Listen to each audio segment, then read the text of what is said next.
It should come up on Instagram too if he has IG. Yeah, I'm probably just gonna send them all three of them. Matter of fact, let me get on my other phone. I'm thinking about it. I'll send them to All right. Facebook, IG, and YouTube. All right, everyone. We are here late, but you can never, ever hold us down. We're here. Week 1, almost in the books after tonight's game, but we've got a lot to talk about. How you gentlemen doing tonight? Man, I'm doing excellent. I'm focused. I'm happy. I'm fired up, man. Had a great weekend this weekend watching my Jets out there, even though they lost, but it was still a great game. So I'm good. That's what's All up. right, okay. All right. Well, how about you, R&B? How you feeling? Detroit sports, but hey, I'm good, man. It was I got my Cowboys, so love shared the love this week. He shared the So even though this is mostly going to be a NFL show, we have one NBA topic to discuss, and that is Mr. Constipated Laugh himself, Kawhi Leonard. Constipated laugh. That's fat. That's wrong. So we all know that Kawhi Leonard has been regarded as one of the better players for the past few years. And y'all know I've been hard on him about that midnight trade. That midnight trade to LA. And now, years later, we see why. I had that feeling all these years. People telling me I'm crazy. People telling me I'm wrong. No. Even when they find them not guilty, because we know that's what's going to happen. We know that's what's going to happen. The fact that this is being investigated shows something. So for those who don't know, I'm just going to read it here. The league is investigating allegations that the Clippers facilitated a $28 million no-show endorsement deal for Leonard with a now bankrupt sustainability called Aspiration, allegedly in an effort to circumvent the NBA salary cap. Now, this is crazy. This is real crazy. Yeah. Because I read something, and I don't know how true it is, but I read something that if they're found guilty, that SGA goes back to the Clippers. Paul George goes back to OKC. Kawhi Leonard forfeits the rest of his money on his deal over the course of whatever 5 or 7 years. I'm just gonna say this is hysterical to me. When I read this, I'm like, wow. I've been on his case for years, and it's good to see it wasn't for nothing. But this is sad if what they're saying is true, that you falsified. See, never trust a man who can't really laugh. Never. Never. Yeah, that is hilarious. That's a fact. Never trust a man that can't laugh. Damn. Never trust a man. That's a new one right there. And it's tell it to your daughters. And to make matters worse, the Clippers did all this and didn't win a championship. Not won a championship. Not even sniffed. I don't even think they've sniffed a conference finals. No, they didn't. They haven't even went to the conference finals. No, they have not. Have they been past the first round? I think they went one time during the bubble. I want to say one time at least. Yeah, I think it was once. Yeah, that's bad. If you want to count that year, some people do, some don't. Fuck the bubble to me. Fuck the bubble. I'm sorry, and I'm a Lakers fan, but fuck the bubble, though. So to me, it's just like this is appalling, and it's just bad for the league. We're looking at a time in basketball when we're looking at the what's it called? Oh my God, not the second window. That tier they created. Oh my God. Curtain. What's it called? The second curtain. Thank you. I knew it had something in the window. We're looking at this time now and saying, okay, this is difficult for teams to get around this, but they're trying to level out the playing field, right? They're trying to make it more even, more fair, which I could understand, but you're punishing teams for winning, in my opinion. But things like this is why that needs to be put in. It's things like this are why these teams, why the league feels they have to step in. If this is true, this is appalling. This is wrong. It's foul. And the Clippers should be ashamed of themselves. That was an excellent catch. For going as far as they did to circumvent, I don't know if that's the right word, or to force Kawhi Leonard to go to the Clippers. And if I don't know, like I said, if they're found guilty and all those things are true, then let's just say SGA has to go back to the Clippers. What does that mean for things these players have done since this trade happened? How long's Kawhi been there now? 4 or 5 years? I'm not even sure anymore. Yeah, I think 4 or 5 years. That to me, that brings to light a better question. Will they or could they really even do that? Like, do you think they would really do that? I mean, this man SGA just won MVP and just won the NBA Finals in OKC, and if this shit comes out bad for the Clippers, you think they really ship him back? Like SGA just had one of the greatest. To your point, just had one of the greatest seasons ever.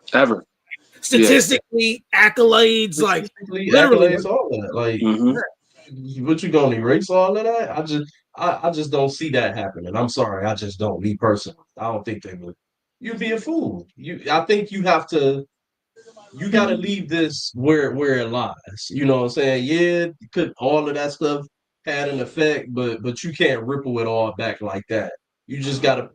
I feel like you got to punish Ballmer. You got to punish the Clippers. You can't punish OKC and Shea and Eli all. Like, it just don't make sense to do all of that. I just noticed something. Both of y'all got football stuff on. Screw this. You just gotta throw this on. It better not be a Steelers hat. I ain't no hat. It's a TJ. It better not be a Steelers jersey or this son of a bitch. This strong son here. One thing I can say, Mike been rocking with his team forever. I know he has. But what has he been saying all off season? I know. And I was gonna. That's my next thing I was gonna say. He said he's not supporting it. But I knew. But I knew once we gonna get to that, Mike. We gonna get to that. I'm gonna say this. I can support players because R&B and I both said last week you was going to support them. There's no way you're not. No way. We talked about the NFL games from yesterday. He's trying to ignore us. No, I know. I heard him. There's a comment here. Nah. All right. Oh, well, shout out to the people that left that comment. But let me say this real quick. I'm gonna give my take on the Kawhi Leonard situation so we can move forward. Like and subscribe. First and foremost, I think it's hilarious that the company's called No Show.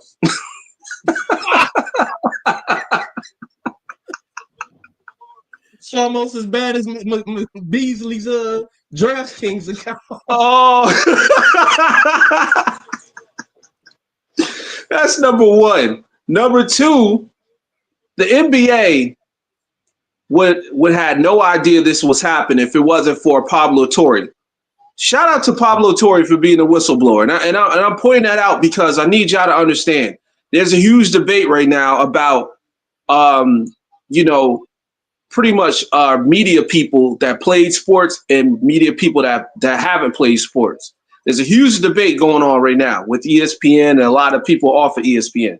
But I say all that to say, Pablo Torre, with his journalism investigation, found this information. Now, of course, he got to watch his back because there's a lot of angry people right now. But I respect the fact that this was exposed because we already know this happens in the NBA, the NFL, MLB all the time. And it happened recently with the whole situation with Shohei Ohtani in the MLB. You know what I'm saying? There's a lot of under-table deals that people don't talk about, but it needs to be addressed because a lot of times you wonder, hey, how did that person end up on his team? You know, it didn't seem like there was too much that would draw him to the team. There's no aspirations of you know, any type of championship or any type of aspirations of, you know, building something. It's just strictly money, and it happens all the time. So I don't want people to think that this is the first time this ever happened. No, this happens all the time. And with that being said, with all that being said, I want to say we got to watch what happens down the line. But I will say I strongly believe that the teams are going to be the teams that they are because, like you mentioned, Shai Gilgeous-Alexander won an MVP and he won the finals with the OKC Thunder. Paul George is basically a one-legged basketball player. You know, 76ers, they want to get rid of him, trust me, but the Clippers ain't taking him back. They would love for him to reverse this shit. Exactly. The whole team begging for them to be like, yeah, please. Yeah, let's reverse this whole thing so he can get out of his cap space hell. But then on top of that, keep in mind that, Kawhi Leonard, even though he's quiet, it's not really just him. It's his Uncle Dennis. Mm-hmm. Uncle Dennis is making these type of deals. Now, I remember when there was an issue in San Antonio. Everyone's like, man, why is it that Kawhi Leonard can't talk for himself, but you got Uncle Dennis making these crazy-ass deals? Right. It's because he got Uncle Dennis there for that. Because Kawhi Leonard, once again, like Mike said, never trust a man that can't laugh, which is legendary. Uncle Dennis would do all the dirty work. So that's all I got to say, guys. I got to say that it's nothing going to happen except probably a fine. And they probably pull a couple draft picks and stuff like that. But it's just sad because a lot of this stuff is being exposed right now, and it doesn't even make any sense. I just keep it short and sweet. I agree with both of y'all sentiments. I definitely agree right along with Raj. I think it'll be a fine. It'll be a big fine, though. I think they're going to make an example out of him if this shit comes back. They're going to make an example out of Ballmer. So this is going to be a big-ass fine. And like you said, I think it'll be some draft capital that they'll take away from them, maybe some cash consideration, and I think that'll be it. Yeah. Probably. So, now we'll see how that pans out as the impending NBA season comes. I think it starts on the 21st of October, I think is what I read. Yes. What I saw in the commercial. Preseason or season? The actual season starts on the season. I believe October 21st. So I can't wait to see Michael Jordan on NBC. Oh, that's going to be hilarious. It's going to be great. So, all right, now that that's out of the way, we know the NFL season has officially started, and it wouldn't be right if we didn't start with me saying, how about them Cowboys? Oh, man. You know, one of the great things about the NFL season is watching the Cowboy fans get excited and then getting let down, getting brought back down to earth. So I'm going to start with you, Raj. What were your thoughts on the game? And were you impressed with how the Cowboys played? Well, overall, I thought the game was great. I thought it was a great game. Unfortunately, I didn't like the way that Jalen Hurts played as far as, spread out the ball because it affected my fantasy, but that's no here or there. But as far as the competition, it was great competition. The Cowboys definitely played really, really good compared to what we was talking about earlier in the week with them playing terrible and not even expecting them to actually do good. But I will say I was disappointed in those drops that CeeDee Lamb had, because I felt like Dak let him rate to those great passes, and it just seemed like CeeDee Lamb just couldn't hold on to him. So, what more can we expect with that? I know that he's playing with a limited offense and also limited defense now that Micah Parsons is gone. But it's like, yo, you gotta play it like it is. Next man up. But for it to be so close, 20-24, and for Dak playing as the way he did, he put up pretty decent numbers. He didn't put up 200 yards. He put up 188 yards, no interceptions, no touchdown. But I felt like he could have got those touchdowns if CeeDee Lamb caught the damn ball. So that's the way I feel about it. But as far as Jalen Hurts and his performance, 19 for 23, 150, 152, no touchdowns, no interceptions. It is what it is. He's a running quarterback when it comes down to certain situations where you got to get over that line. Because he also had 2 rushing touchdowns. But yeah. I will say this, and the last thing I'm gonna say about it is they got to figure out that chemistry with Jalen Hurts and AJ Brown, because for him to have only 1 catch is crazy. This man is an all-pro. In the 4th quarter. Yeah, in the 4th quarter, exactly. Pretty much garbage minutes, and he throws it to him 1 time. They got to get on the same page. If not, I'm calling for AJ Brown to get traded, and that's just my personal opinion, because this is the second team he's been on that they just kind of like underappreciated him. True. And, it's kind of like it seemed to me, though, they didn't have the pass game available. No. And what I mean when I say that is that they weren't ready for it. Like, they just weren't able to utilize it and keep it going.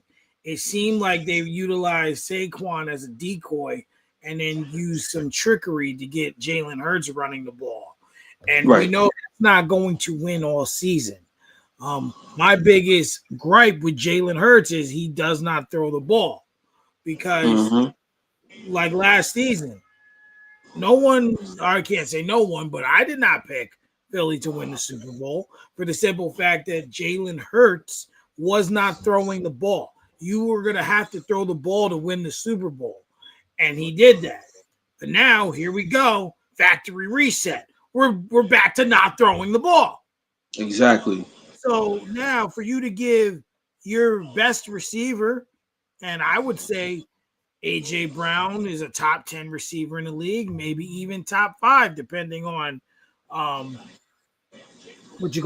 depending on how you look at it, right? But you have to throw the ball. And because it's not going to win all season. It's not going to win all season. There's no way. Oh, there's Brandon. There's no way that's a winning formula for the whole season to just do that. Your best receiver, one catch. And I also think he only had 1 target, maybe 2. But no, that was just 1. He only had 1 target. 1 target. Yeah, so I just think that, that's not going to be winning football for the whole season, and they really need to figure out how to get him and the receiving core more involved. As for the Cowboys, listen, they came out, they did a lot more than I expected. Did they look compromised on defense somewhat? Micah Parsons is a definitely a difference maker. But the other thing that I will say is that Dak played pretty clean. He looked very confident. He looked like he was, ready to ball. But drop passes are always going to be part of the game. And it's always going to be a problem that never goes away. So if I'm the Cowboys, I know they talked a lot this weekend about moral victories, but the Cowboys are a team that needs to count those. They need to count those. Because let me tell you, every year I got to hear their fans and just, oh my God, in this, in that, in that. You need to count the moral victories, because right now every victory counts, especially when you got the Eagles and the Commanders in your division. So I would say Dallas played all right. I was very mad that Javonte Williams was on my bench in all my fantasy leagues, 26.7 points. Damn. But yes, but they definitely played well. But CeeDee Lamb, bro, you're getting paid a lot of money. We've seen you make those kinds of catches. I've seen you make crazier catches. He's got to catch the ball. Yeah. Go ahead, So R&B. man, look, What's up, I'm Brandon? what up, B? I ain't gonna be too long-winded on this one here, man. Look, I'm Wait, gonna what was that surprise name? y'all though. What was that name you gave him last week? What was that name Agent you gave? Solstice. There we Agent go. Solstice. Yep, there you go. There you go. All right, I guess I'll start throwing. I'll write that down in the document. I'll start. So look, with the Philly and Dallas game, I'm gonna surprise y'all. Dak played some of the best football I've seen him play in a while in that game. Partially because he's been hurt, pretty much majority of last year, so we haven't seen him in a while. But even before he was hurt last year, that's some of the best mobile quarterback play that I've seen him play in a while too. Like he seemed like he had some pep in his step. He was mobile. He was getting around. You know what I'm saying? He was spreading that bitch around. I'm gonna be honest with you. Philadelphia, to me, how they looked in that game, no different than how they looked last year. It doesn't raise any red flags. It doesn't alarm me after they went and won the Super Bowl playing the way they played last year. And you know what I'm saying? We can no longer judge them. We can only take them for who they are. They're gonna be a team that they're gonna run it. He's gonna struggle to throw it here and there. He's gonna get hot. He's gonna struggle to have chemistry with his receivers. Then he's gonna get hot and have the chemistry. That's just who the Eagles are under Jalen Hurts. I think to me it's nothing alarming about that. But the Cowboys on the other end, I was very surprised at how good their defense did against Saquon Barkley, holding them under 100 yards in that game Thursday.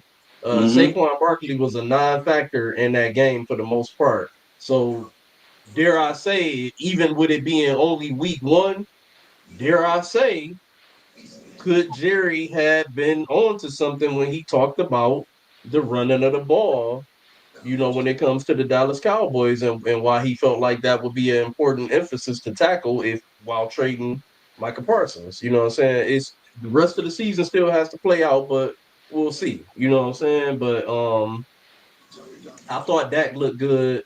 I thought their defense looked good. I thought the Eagles were who they were. And I thought that the entire game was blown by CeeDee Lamb.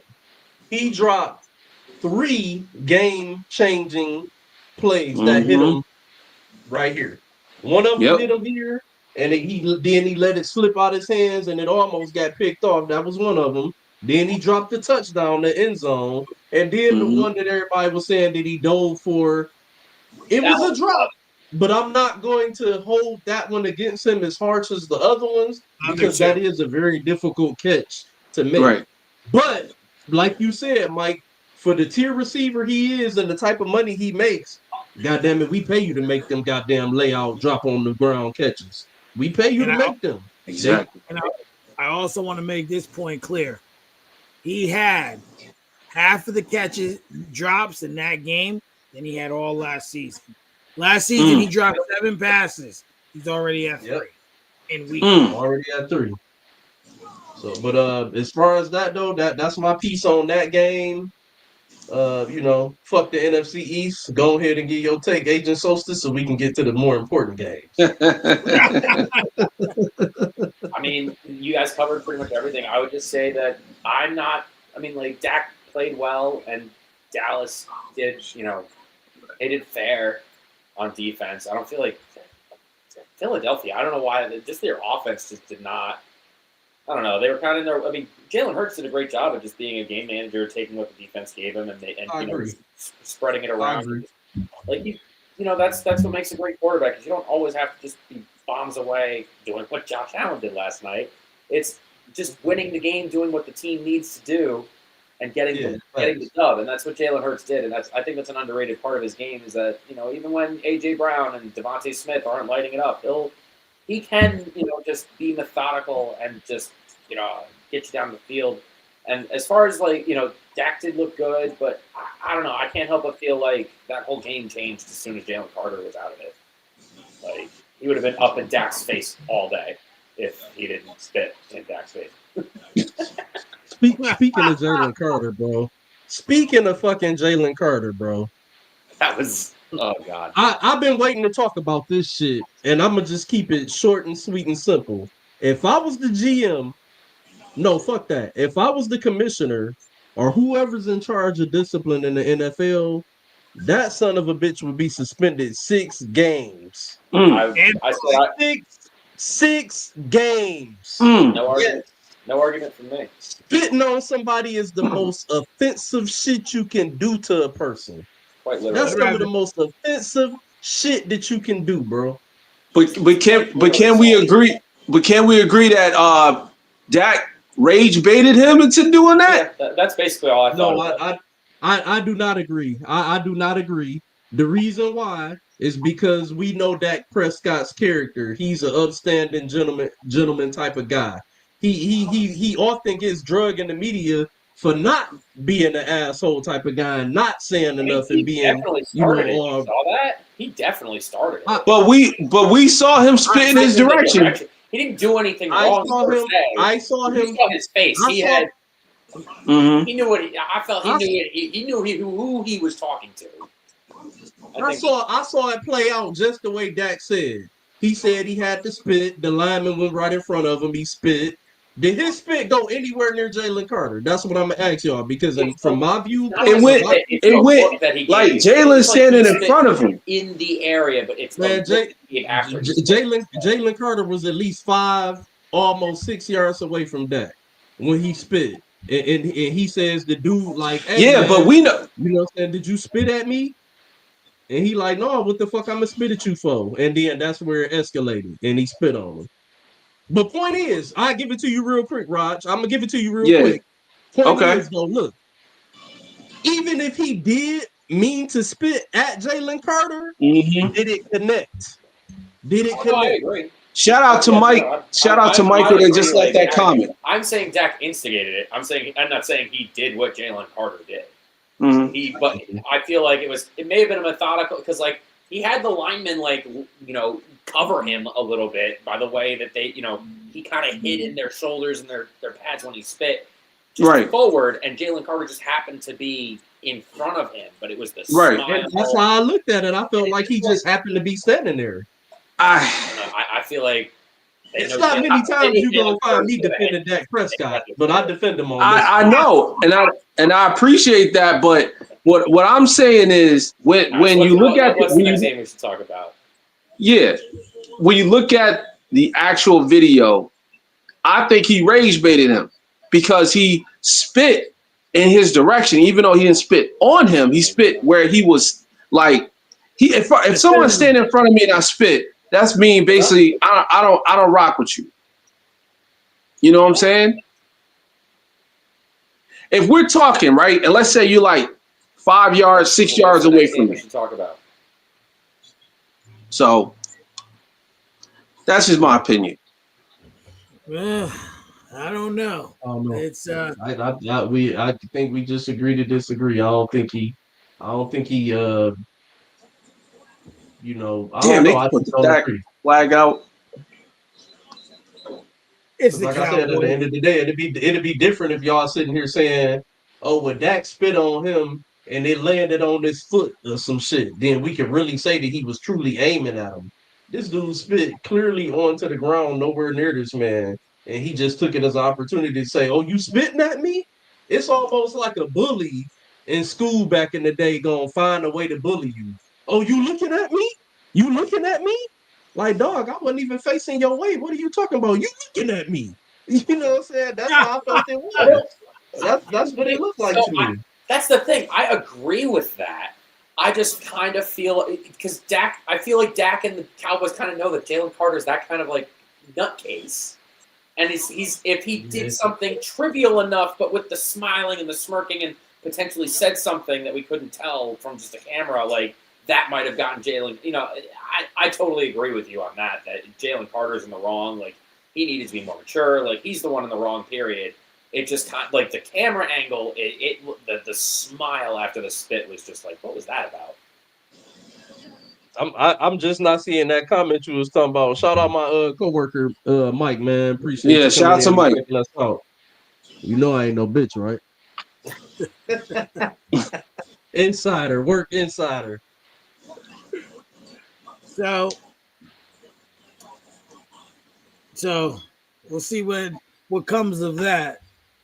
But now I want to talk about last night's game. Here we go. Let me get my notes. Now, I took some notes for this shit.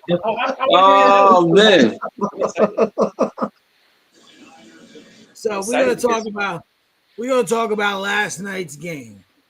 A game that many people potentially believe has the potential to be the AFC Championship. A game that is always competitive, and a game that 9 out of 10 times is a game of the year candidate. Josh Allen versus Patrick Mahomes.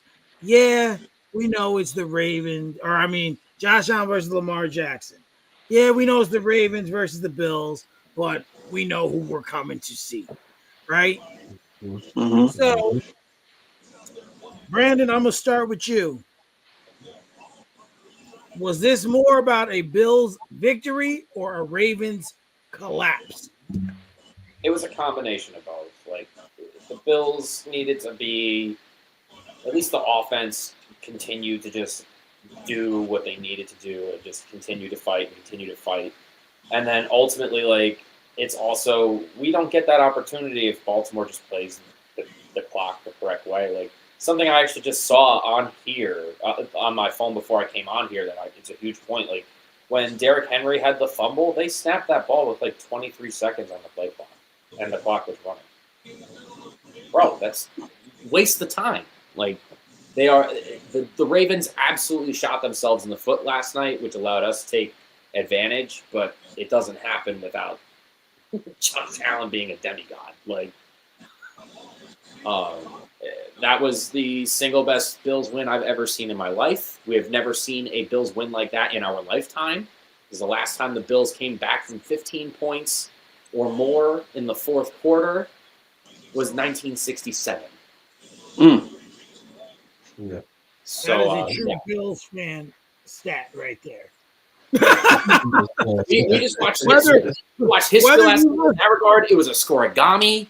Like, last night was unbelievable. Whether you looked that shit up before you came on here or whether you knew that already, that is the true Bills fan statistic right there. I was absorbing all the media. I couldn't get to sleep till 1:30 last night. I couldn't even try. I was just full adrenaline running through my house. My poor neighbors. My poor neighbors. What would you say, Raj? Ravens collapse or Bills play or Ravens collapse? I agree with what Brandon said. You know, it's a little bit of both. You know, because it could have came down to that fumble, but obviously there was more to it. You know what I'm saying? There was more than just that fumble that happened in that sequence. And to be quite honest, I mean, Josh Allen does some things. It just makes me scratch my head. I'm like, how the hell did he pull that off? Like when he went to when they did that, like, I don't even know what to call it. I want to call it like a Superman tush push because he went over the top and like got that touchdown. That thing was crazy. Like nobody else can pull that off except Josh Allen. Like I've watched like maybe running backs do it, or like in the 1980s, you see a lot of like they're handed off to like a wide receiver to do it, but not a lot of quarterbacks can pull that off. And Josh Allen is one of those guys. But on top of that, I just feel real bad for Lamar Jackson because I feel like he put his best effort into this win, and they were up like, 15 points? So it's like, yo, it was 40-25 at the time when, it's all like this thing started to fall apart. But I'm just like, yo, they could have at least, the defense could have played a little bit better on the Ravens end. I also feel like that fumble just kind of like just sucked the air out of the room for the Ravens. So, like I said, it's a little bit of both, but there was also some great things that Josh Allen was able to pull off with this team. So that's my take. What about you, R&B? All right, y'all ready for this shit? Because I'm about to run y'all down some shit. We ready.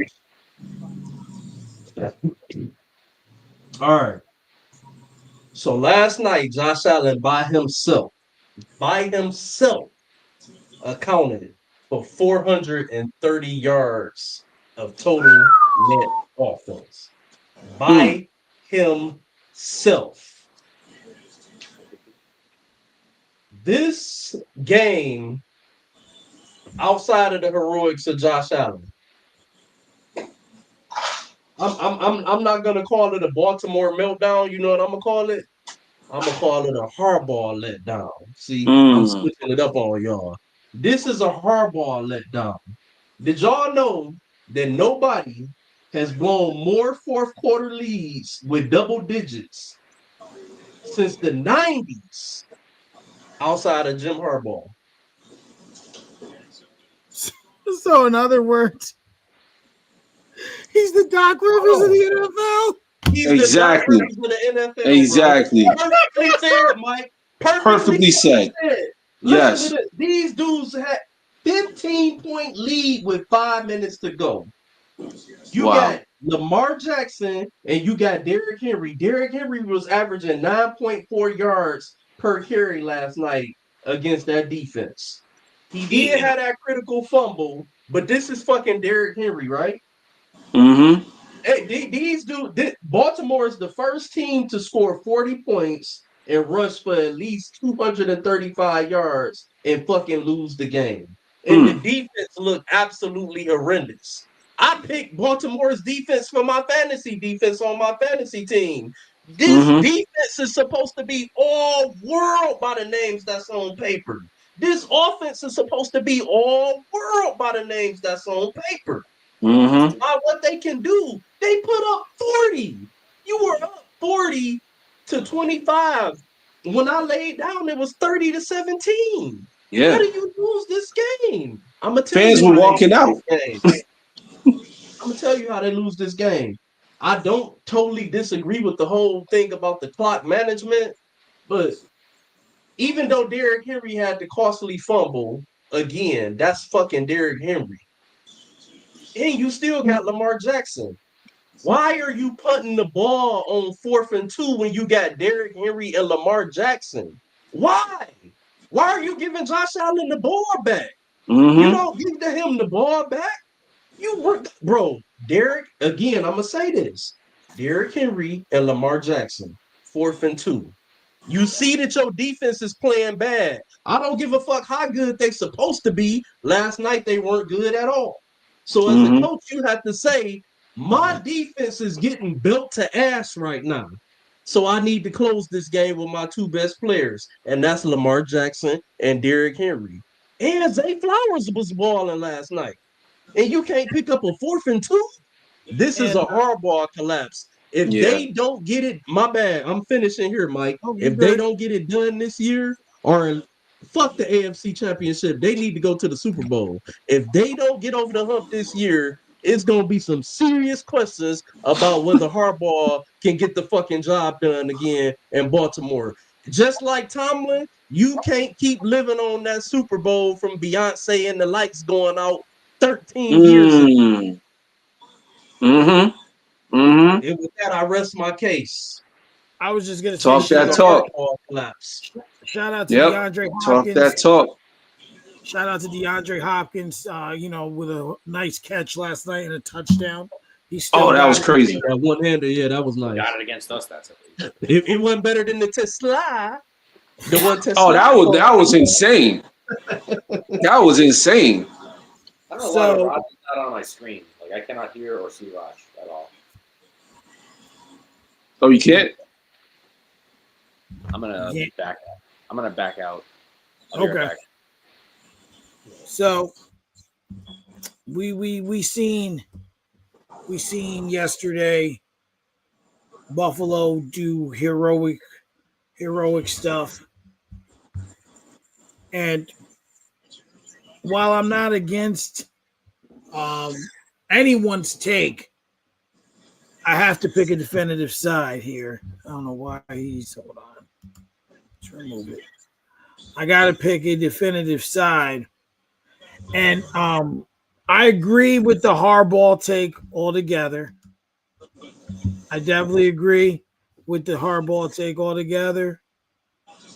And there's no disrespect to the Bills. This is the Ravens letdown. Yeah. On the back of Jim Harbaugh.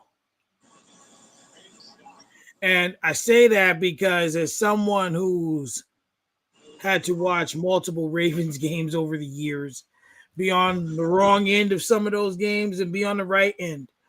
And especially in this current, stage with Lamar Jackson as the quarterback, let's not forget, let's not sit here and act like the Ravens haven't played down to competent competition over the years. Lamar. Even in the Flacco era.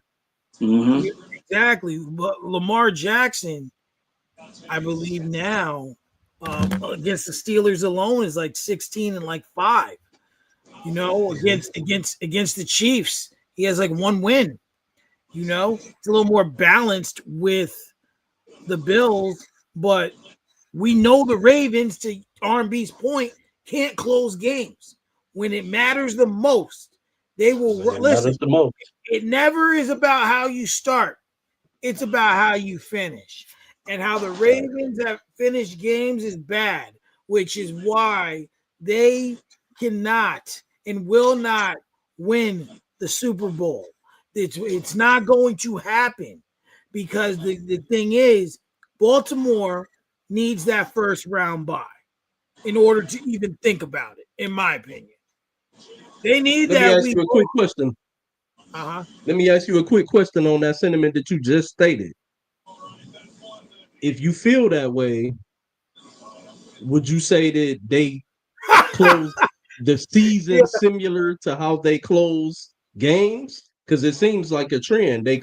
Sometimes they close big games bad, and then when they get to the playoffs, they don't close the playoffs good because they always getting popped and getting put out. So it's almost like a trend for them. I just want to say shout out to Brandon for changing his name.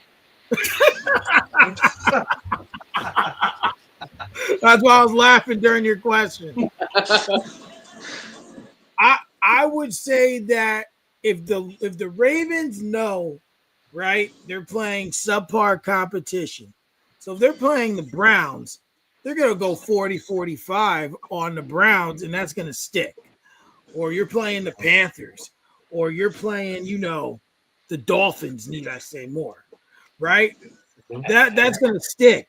But when you have anyone that's competitive, or anyone that's competitive to them, the Chiefs, the Bills, the Bengals, even the Steelers, in it to a degree, division wise, they're going to play down for whatever reason.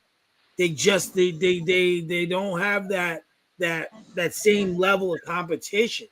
And those are the games that make or break people. So to answer your question, I say that they close games the same way they close seasons. And this whole thing right here is why even in a defeat this week, I would still take Kansas City over Baltimore. Because even though Baltimore offensively looked a lot better, if you were to allow, because I believe that, I believe that the Chiefs, they showed a lot, but eventually Andy Reid's going to let Mahomes be himself. And you going to have to go back to what got you the Super Bowls, right? You got to go back to that, or else, and no one's gonna see it coming. No one's gonna see it coming. That's what going back to that, they guys gonna be out now because Travis Kelce tore his shoulder the fuck up on running into him. Mm-hmm. He's the one that you get back to that formula with, Xavier Worthy. He's gonna be out now. They got Hollywood Brown. Man, get the fuck out of here. But yeah, I would say that.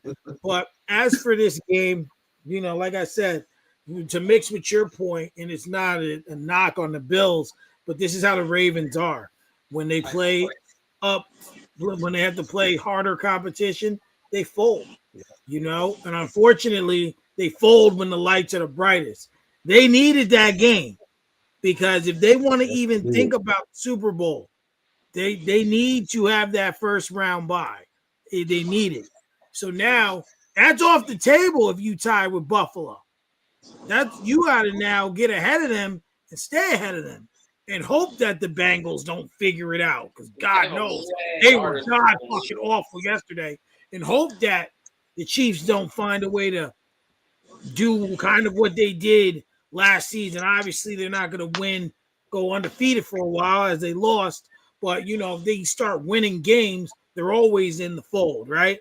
So they don't have much time to figure it out. And I don't know. I just want to see who the Ravens play this week because I don't know. Ravens schedule. And this week they play Cleveland. Oh, that's a win. And then after that, it gets a little tougher. Can we guarantee it? They lost to Cleveland last year. I think so. They did lose to Cleveland. They split. That division is known for splitting. That's what I'm saying. If you're trying to keep pace in that division, bro, that's true. Our schedule is so much easier. But for them to lose to Joe Flacco, come on, man. I mean, they should have. Come on. They had a. That means they gotta make some. They gotta make some trades. If that's the case, if they lose against the Browns, then you might have to fire the coach. Well, since we're there, let's cover it real quick. Let's cover it since we're on it. Since we kind of just segue to it. R&B, what are your thoughts? What do you think contributed to the struggles of Cincinnati yesterday? So as I go through my notes, I give you. The answer is Myles Garrett. I give you. Plain and simple. Myles Garrett is the answer. That man is an absolute game wrecker. He had sacks on 3 consecutive plays, putting the Bengals back to the 1.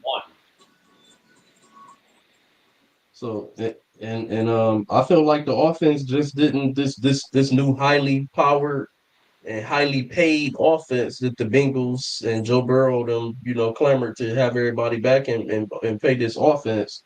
Yeah, they didn't show up worth for shit. Joe Burrow 14 for 23, 113 yards. What the fuck is that? Last 6 years, right? 1-11. Look, yeah. One touchdown. One touchdown. Oh, Last 6 years, 1-11 in the first 2 games of the season. That one came yesterday in a 1-point victory against the lowly Browns. 141 total yards, second lowest in a win in franchise history. And the surprise for the Bengals yesterday, it was the fucking defense. The fact that the defense played as well as they did. Only giving up 13 points to the Browns with an old ass beat up Joe Flacco and being in week 1, who knows, but I still give them their credit for, doing what they did. So it just I really don't know what to say about the Bengals. At this point, Zach Taylor, you're on the fucking hot seat. If I'm the GM or I'm the owner, you on the hot seat. I don't give a fuck if they did win yesterday against the Browns, 14 points. Week 1, 1-11. The last 6 years in the first 2 games of the season, and you come out and give me 14 points against the Browns? You think I'm playing with you? That's why certain people are not in ownership. Because it's shit like this that I just couldn't stand for. Y'all ever seen the movie The Five Heartbeats before? Yeah. You know how ruthless Big Red was? That would have been Zach Taylor last night if I was the owner of the fucking Cincinnati Bengals. He would have been dangling off a fucking hotel balcony. My business hours from 9 to 5. Yeah, that's what it seemed like his business hours are, the way they start the season off every year. Because he ain't putting in no work. Oh, damn. That's unacceptable, man. I don't care if they did win. It's unacceptable to come out that flat looking that bad. Especially when your offense didn't play as much as they didn't play this preseason. Mm-hmm. All these other teams that wasn't starting quarterbacks and starting players, the Bengals were fucking playing theirs to try to stop themselves from coming out flat, and they still come out flat. Drug test everybody from the coaching staff down. So I'm going to say this. I do believe in moral victory sometimes, but there are also moral losses. And this was a moral loss for the Bengals. For you to go in the talk of your offseason, it was paying your wide receivers, and then you do that, and this is what you get, it's sad. Now, we know the Bengals are known for starting off 4-8 or 4-6 and then ending up sliding into the playoffs or just missing, but that formula is not going to work. I still see an atrocious offensive line. Horrific. Like, for the love of fucking God, fix the fucking line. Give him some protection. And double up Myles Garrett, for crying out loud. You know he's coming for blood every time. For him to get to you 3 straight times is nasty, disgusting. And that offensive line should be ashamed of themselves. Then you had Wasn't Myles Garrett lined up against a rookie? Was he? Okay, I think he was lined up. I swear on one of them sacks, I felt like they were saying like he lined up against a rookie again or something like that. I don't care when I was lined up against I don't care if he's lined up against a fucking stone wall. You're supposed to stop him. You were drafted. You on the field. Your job's to stop him. That's your job. And you were not doing your job yesterday. You failed collectively. You Pro Bowl quarterback for sure. You won the game. Yeah, you won the game, but you lost morally. And it's deflating. What you put out there yesterday was utterly disgusting. Disgusting. So, and not to mention, come on, bro, Joe Flacco, like, bro, guy's not even service. He even looked serviceable yesterday. He like, oh my God, like, I don't even know. The first pick, I was ready for them to go ahead and go to Dylan Gabriel. I'm like, man, put Dylan Gabriel. Get this shit over with.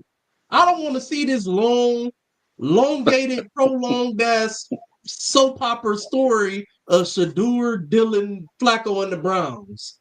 Some bad movie this year. I don't want to see that shit. Get this shit over. Somebody fuck Flacco up next week. And Dylan Gabriel, you come in and suck so we can go ahead and get Shadur in the lineup so this shit can be shut the fuck up about. Because I don't want to. That shit. Oh my God, dog. Every single drive from the Browns was an elongated story. Did he say Flacco went off? He did. Raj went off the radar. We couldn't find him. Where is he at? Did he crash? Raj, Brandon, you guys have anything to add to the Bengals and the Browns' democracy collapse of just failure yesterday? I mean, I'll take winning like the Bengals before I take losing like the Ravens. Okay. I don't. I'll take losing like the Ravens. I'll take losing like the Ravens. I'm sorry. Before I take winning like the Bengals. That at least the Ravens were exciting to watch. At least they put up points and were exciting and made it good football. I mean, I don't know about you guys. Mike, maybe you because they're your direct rival. I don't know about you. I was watching that game laughing my ass off the whole time. I thought the whole game was just fucking hysterical. It was just a Bengals and fail. Browns. It was a fail fest. Like what else? So That's all I could call it, bro. Was a fail fest. It was bad. I'm like, my God, what is this? What is going on here? How did we want to see both franchises for bad football? I'm I've like, seen enough bad football to know that I'll take every win I can get. Not every game is going to be like that. nah. Facts, but when you come out, I'm not saying you wrong, Solstice. I'm not. But for the Bengals, bro, for them to come out and look like that, it's no excuses. I'm sorry. I hear you. I promise I hear you. But them specifically, they should have had. It should have been gritting at the teeth to come out and whoop ass. At least on that offensive side. And then you got a defense that finally showed up. A defense that didn't show up all last year comes out and gives up 14 points to Joe Flacco and the Browns. 13 points to Joe Flacco and the Browns. Yeah. And you were basically a no-show. Because let's keep it 100. If the Browns had a competent kicker, they win the game. And this is a totally different story. This is another 0-1 for Zach Taylor. This is another 0-1 for Joe Burrow in that prolific offense. So let's keep it a buck. The kicker really sold them. He did. Yeah. However, that wasn't the only kicker that was a failure yesterday. There was a lot. There was a lot. Mm-hmm. Yeah, it was some bad kicking yesterday for sure.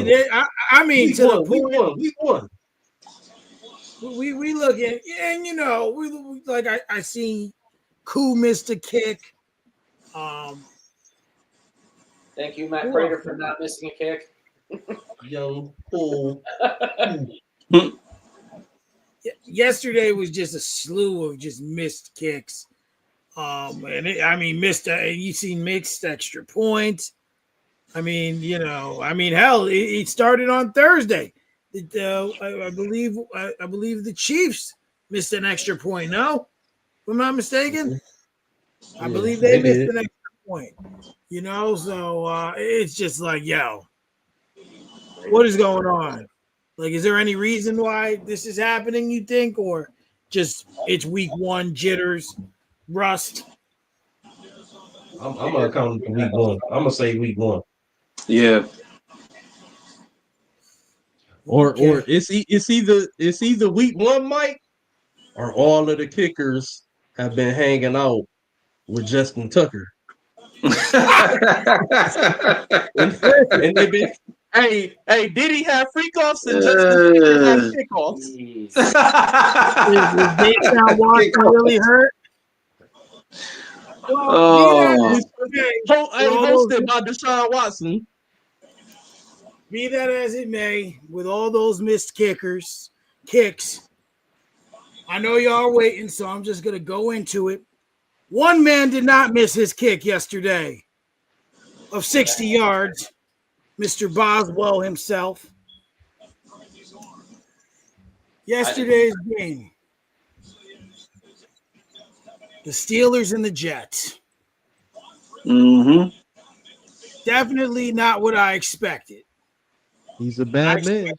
I put in for a guy I know has a card shop, and he said, if you guess the correct score in the winner, you get the card for free. It's a Garrett Wilson card. I was trying to get it for my stepson as a Christmas gift. I figured it'd be a low scoring game, so I picked. I went with 23-17. Thought, too slow. I thought the offenses would come out slow. Nothing too crazy. Then fucking all of a sudden, it was Aaron Rodgers found his prime, and fucking Justin Fields was looking like Lamar Jackson. Look what the fuck's going on here. What the hell is going on here? What is going on? This game was interesting. Mm-hmm. What'd you say? I pretty solid. I enjoyed it. Mm-hmm. I would say it definitely was an enjoyable game. That was a good game. But there was a lot of problems. Motion detected at your front door. Uh-oh. Oh, Who was that? Just a car riding by. Just a car riding by. So I'm gonna say this: both of these offenses looked prolific yesterday in the game. In the grand scheme of things, I say. Yeah. However, Pittsburgh, TJ Watt, get your shit together, defense. For the love of fucking God. They could not stop a runny nose yesterday. They couldn't stop anything. Breece Hall, who looked like dog shit last year, all of a sudden was fucking on crack. Then like you just let Justin Fields. Fuck it, he raped you. Ohio State. The Jets outplayed the Steelers in every facet of this game. Because there were times there was a point it was third and 14. Third and 14. They had Justin Fields run backwards, 8-9 yards, and then he runs for a fucking first down. What the fuck are you doing? What are you doing, defense? Take the stick out of your ass and do what you're supposed to do. There's no way you should have allowed Justin Fields to do that. I don't get, and I ain't even just talking that play. I'm talking the whole game. That should not have happened at all. Credit to them. They were prepared. And then they need to learn how to run the ball. It's really that simple. Like, run the ball. Run the ball. Like, I think it was like 53 yards. Horrible. God awful. Pittsburgh? Yeah, yesterday. Right? Yeah. They were terrible. They ran the ball 20 times for 53 yards on 2.7 yards per average. Jalen Warren, trash. Garbage. Trash. Horrible. Stevie Wonder could run better than him than he did yesterday. God awful. Now, I will say this too. But the Jets, their defense wasn't much better. No, it wasn't. 32 points should win you a game. It did not. Not yesterday. When you got a bad man out there. So now, I'll get to the part I know you're waiting for. I am not going to give Aaron Rodgers any credit just yet. What? You already did it. Are you serious? Aaron Rodgers and he can't take it back. He didn't say Frogers. Yes. So too bad. That's a step in the right direction. I'm not going to give him any credit. Right. The fraudulent one. I'm not going to give him any credit. You know, that's a step. Why? Making progress. Why I'm not going to give him any. You know why I'm not going to give him any credit yet? I'm not even going to allow you to say why because you're embarrassing yourself. Mike, that's disrespectful. Stop. You're already wrong when you say that the Jets outperformed the Steelers in every facet. They did. Disagree with that. Mike, the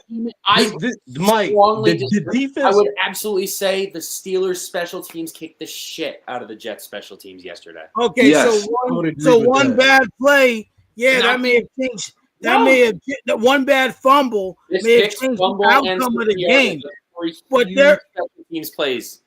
There was a point in this game where the Steelers were down by 9 points. And there was a point. Special teams, you got your right. But what I'm saying to you is that, in sense, Justin Fields did a lot. Did he play on paper better than Rodgers? No, but I disagree with you. Justin Fields did do a lot. He played fucking great yesterday. Yeah, but. I picked the Jets to win, but I was wrong. But I don't regret that pick because they looked a lot better than I expected them to. Exactly. That was a moral victory. Yeah. Oh. No, it's not an insult. It's not an insult at all.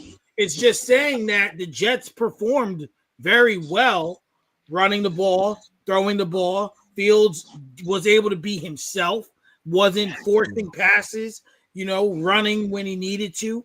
One can say if he would have ran that 3 yards, as opposed to throwing it to Wilson, they might have put themselves in a position to win.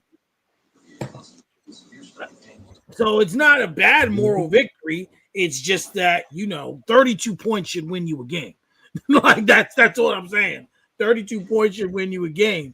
And it did not yesterday. I agree with you.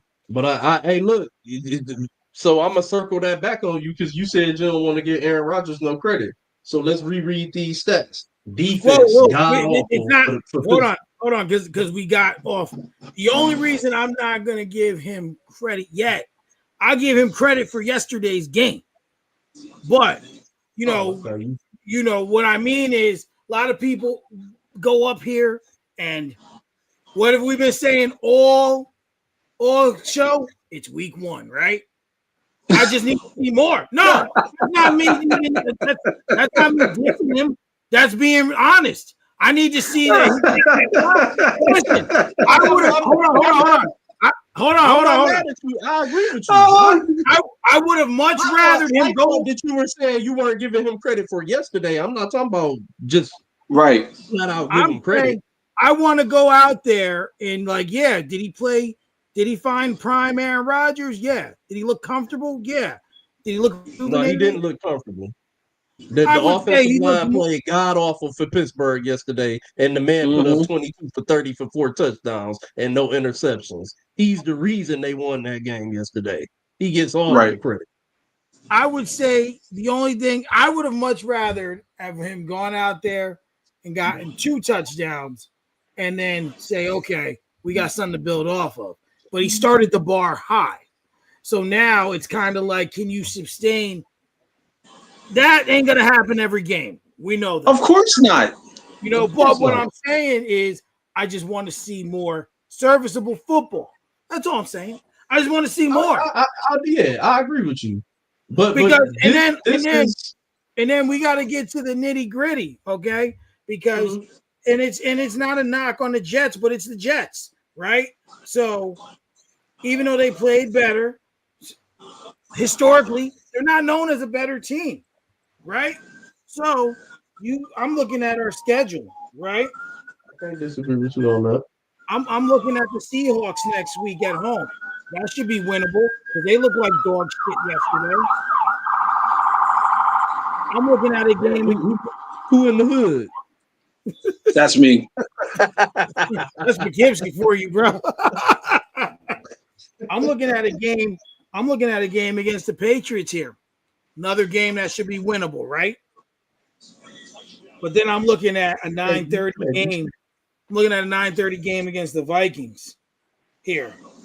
You got 2 division games. I'm looking at a Packers game here, a Chargers game here, a Buffalo game here, and 2 games against the Ravens in the last 5 weeks of the season. So there's a lot. And I think there's a Green Bay game in here, right? Yeah, he's gonna be looking to win that game. So and let me ask you a question, Mike. Let me ask you a question real quick. If Aaron Rodgers, let's just say the rest of his season plays out to where he has a season where he looks as good as he was able to perform yesterday. Maybe not MVP Aaron Rodgers, but just because I wouldn't even, it was some stuff I would say he probably would say, still need to clean up. But let's just say he goes on to have a solid season for Pittsburgh like I'm predicting. If he plays the Baltimore Ravens in the first round or in the wild card, who do you trust more? Aaron Rodgers or Lamar Jackson? I'm going to answer that 2 different ways. Because man, here we go, dog. It always got to be show your work with this dude. No, because he's a teacher. Show your work. Guys, they play each other week 17. And that's a big thing. That's a telling. That could be a telling game. Right. So that's something that changes the perplexity in that scenario. That's the only reason why. That's one answer to it. But I would say lights are bright. We know Lamar's track record. If the games you're saying is gonna come down to Lamar Jackson, I would trust Aaron Rodgers. But as long as that hunk of a guy there, or whatever, that beast of a man there, Derrick Henry, they always have an opportunity. He was there last year. He rushed for 1,900 yards, and they had an opportunity. And what happened? Derrick Henry was on Tennessee teams that won 14 games and number one in the AFC, and then they get to the playoffs, and what happened? So he's had his opportunities with Lamar and without so far. And that's no slight. It's just truth. I like Derrick Henry, but it's just truth. I would say I could trust Rodgers in that situation more than Lamar, just because he hasn't shown me. Lamar hasn't shown me that he can play it. That he could really. And what I would tell you is that the AFC better fucking look out, because this man is on a revenge tour. He's healthy now, and if this dude comes out and puts together a hell of a season, there's only 2 quarterbacks in the AFC that I wouldn't even take over Aaron Rodgers, but that I would say when it comes down to the playoffs, they should be the favorites and could probably pop Pittsburgh, and that's Patrick Mahomes and Josh Allen. Outside of them two, even the pussy ass Macaulay Culkin, fucking Joe Burrow looking motherfucker, I take Aaron Rodgers. What were your thoughts on? What were your thoughts on the game yesterday, Raj? First and foremost, I want to say I'm a believer now of Justin Fields on the team. Now, before the game, I was like, oh, this is going to be a nightmare. But he showed that he can actually do everything that he did when he played at Ohio State. He did exactly what he was supposed to do. And he ran, he threw the ball, he made smart decisions, a total of 3 touchdowns during the game, 1 thrown, 2 ran in. And I was surprised that, the defense didn't play the way they normally play as far as be able to get to Aaron Rodgers. But let's be honest, man, Aaron Rodgers he was completely surgical last night. Yesterday during the afternoon, and he got 4 touchdowns. So you can't ask for more from that. And it showed that a lot of it had to do with both teams both quarterbacks going up against their former teams and showing and displaying that they got the skills that is necessary. Because remember, Justin Fields played great his first few games in Pittsburgh. But unfortunately, they let him go because they wanted to push. I disagree. Well, I think he played great. That's my opinion. But I think at that point they wanted to put, they wanted to get their own quarterback in there and put out, their own narrative on why he wasn't playing good. So my thing is this: even with the Jets and the way that Aaron Rodgers did with, with the Jets, he didn't play so good, but then they just let him go in a very weird way. It kind of played into the storyline, and I thought it was a great game. I will say it was great to see Breece Hall do what he did last night as well. But I definitely want to see more from the defense. So that's my take. What you got to add, Brandon?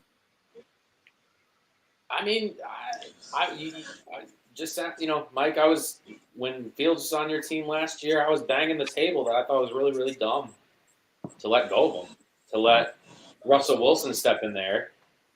Because, even now with it, even though Aaron Rodgers played really well, it's like, Justin Fields is young. Well, a year or two now, Rodgers will be gone. Russell Wilson is already gone. Like, I did not like that decision at all to choose Russell Wilson over Fields last year. I think the Jets have a genuine opportunity. Maybe it's not this year, but You think they didn't want to wait?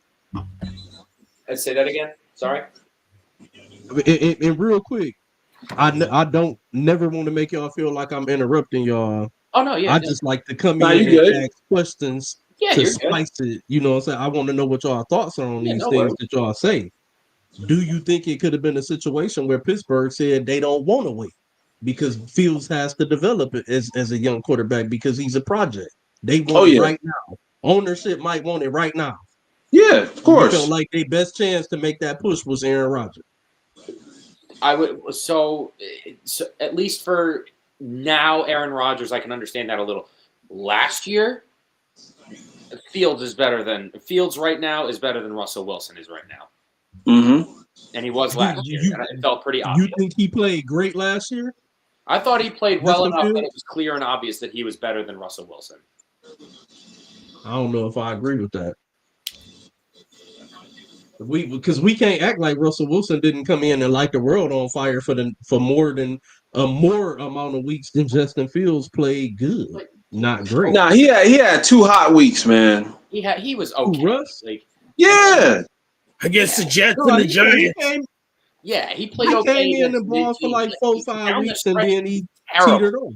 He was he was terrible. terrible down the stretch. Yeah. I think he played maybe max 3 really good games. And the rest of them were like, Yeah, every game he played. What got Russ put in the game? What got Russ put in the game?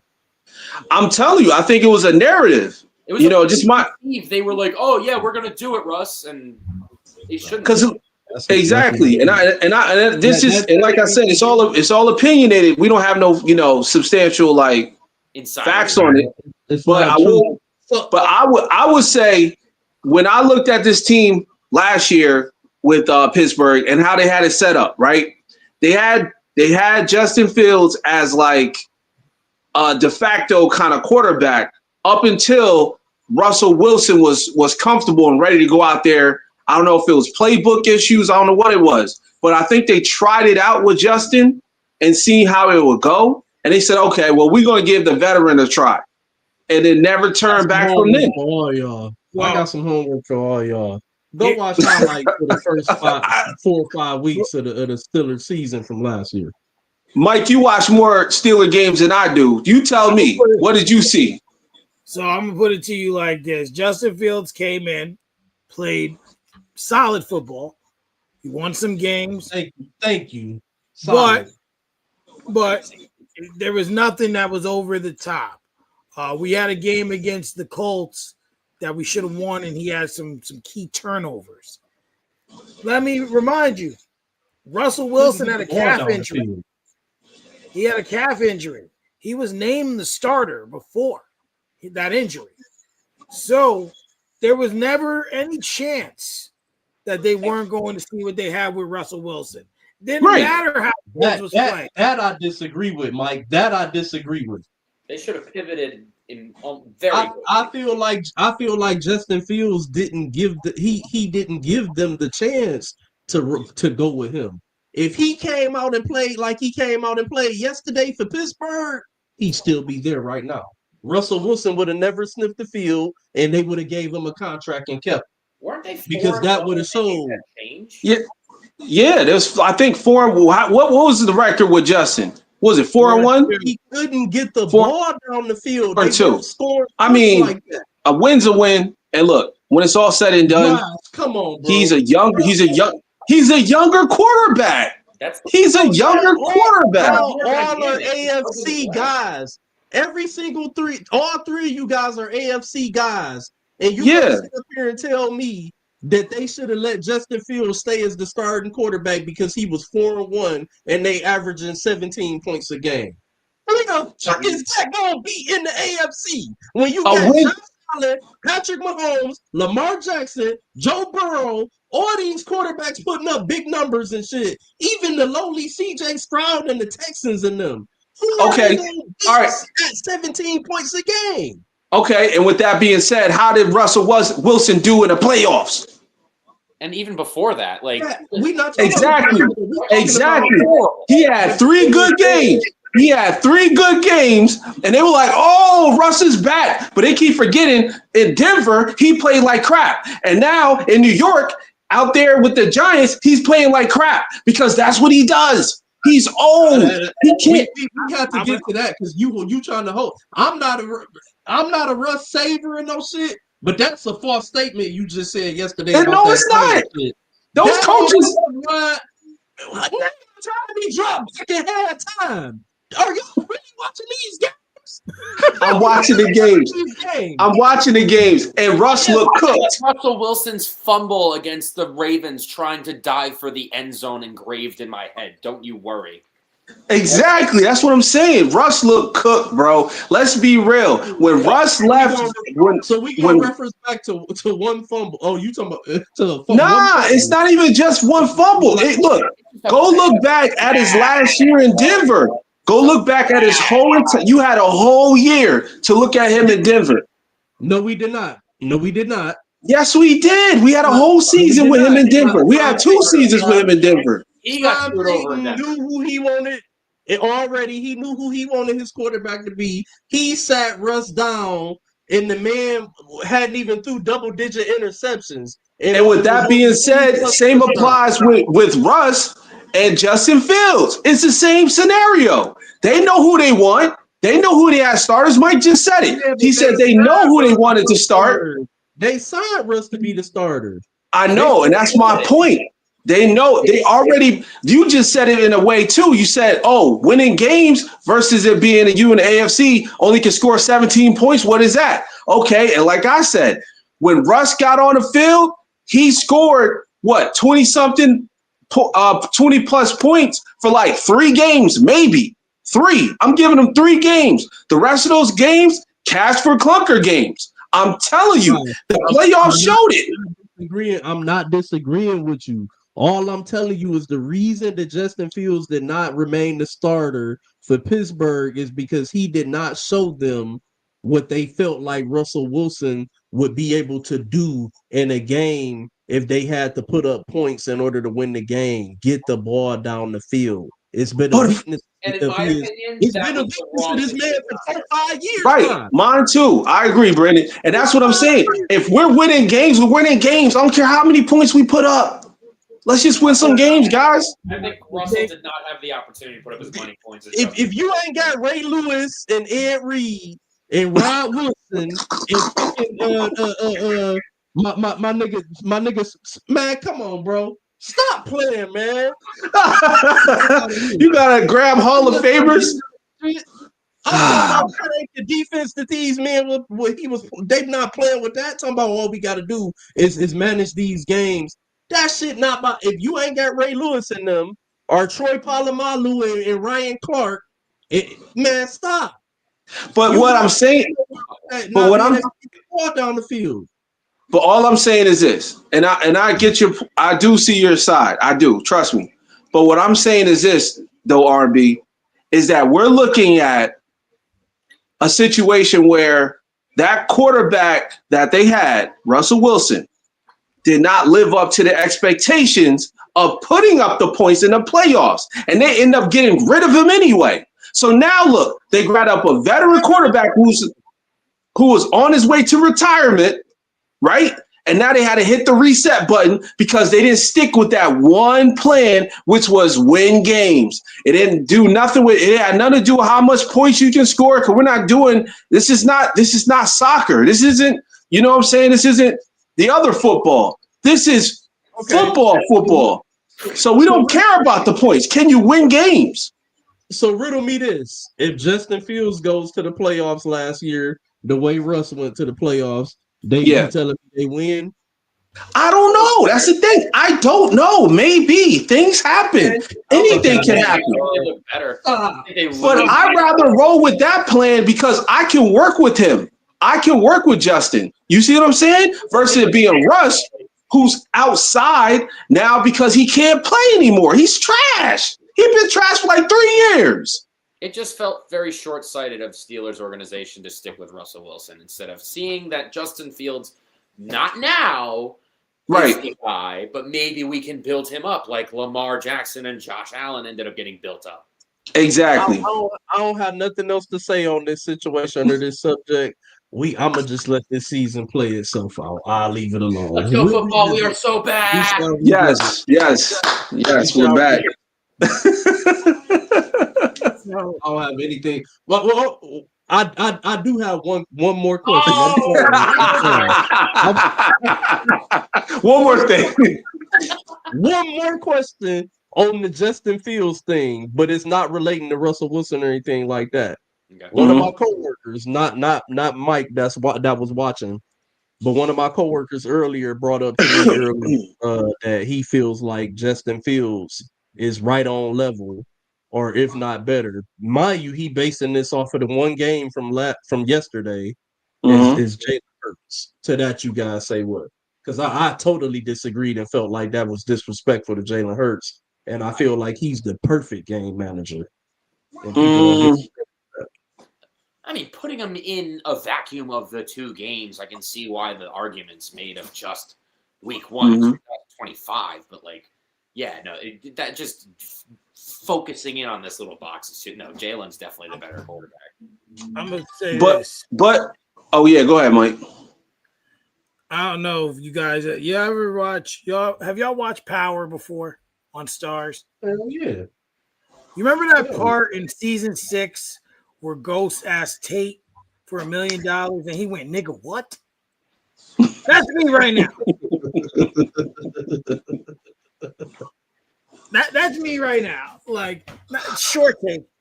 I get to Brandon's point. I could see why he would think that, just basing off that. Your coworker Mike said, "I need to know who said that. We can't let that fly." Deshaun, the dude you rode with today, who was your tech today. Oh, blowing the spot right under. Oh man, I can see why he would say that, but no. Mind you, Deshaun, the guy I'm talking about, very cool guy. He's a D1 college football athlete. He played college football. So he can see it. Look, I'll say this real quick, and I don't want to be long because I know, I want to keep the show flowing. But I would say let's give it some time. But if I had to choose between both games and say who's better, of course I'm rolling with Justin because Justin showed that he can throw and run and spread the ball out. Like it wasn't like he was holding off one receiver. Just yesterday, right? Just yesterday, I'm saying, yeah. I'm not saying that that's the case, but I'm saying if you say pick one who played better, of course, it's got to be Justin because I think he played a more well-balanced game versus how Jalen Hurts played on Thursday. I do that. Yeah, if it's this tiny sample size, fine, I'm okay with it. Justin played better in week 1 of 2025, but as a whole, Jalen's the better quarterback. He's way ahead of him. Way ahead of him. Yeah, okay. That's fine. But I do see potential. That's what I'm saying. That's why I'm a believer. I do see. I was telling Nick last year. I do see potential. We've been seeing potential for 5 years. Come on, man. These are the guys that are going to give him the chance to actually get some. Yeah, the Jets are going to allow it. Yeah, the Jets are going to do it because there's no other. We got no other choice. Basically, honestly. So he's sat in Chicago. Period. This offseason. He sat in Chicago for those 3.5 or 4 years. 3.5 years, 4 years. He sat when he was in Chicago. Come on, we're not going to do this, R&B. We're not going to do. Yeah, man. I don't want to hold the show up. I don't want to hold. Everybody develops. Look, everybody develops differently, right? So if you would have told me that somebody NFL, not for long. But one thing you got to understand, there's different circumstances too. Because I'm not a Chicago guy, but what I did hear is that he had different offensive coordinators. So that plays it. So did Joe Burrow, and he went to the Super Bowl. Yeah, but Joe Burrow's a gunslinger. Like he's he's a better quarterback when it comes down to throwing the ball. They both first overall picks. Yeah, but they're different type of quarterbacks. That's what I'm saying. There's people develop differently. You can't compare that. Because like let me say this. If you ask Joe Burrow to run 45 yards a game, he's not doing it. Just like Justin Fields ain't throwing for 300. He could. Nah, not with that old line. That's because Joe Burrow. I'm about to say He's already running for 45 yards. I'm about to say, did you not see Joe Burrow at LSU? Not really. I wasn't really following him like that. Very mobile. Listen, Joe Burrow only don't want to run now because one, he has to run for his life behind the line, and two, he was running his whole childhood from Marvin Harry being home alone, bro.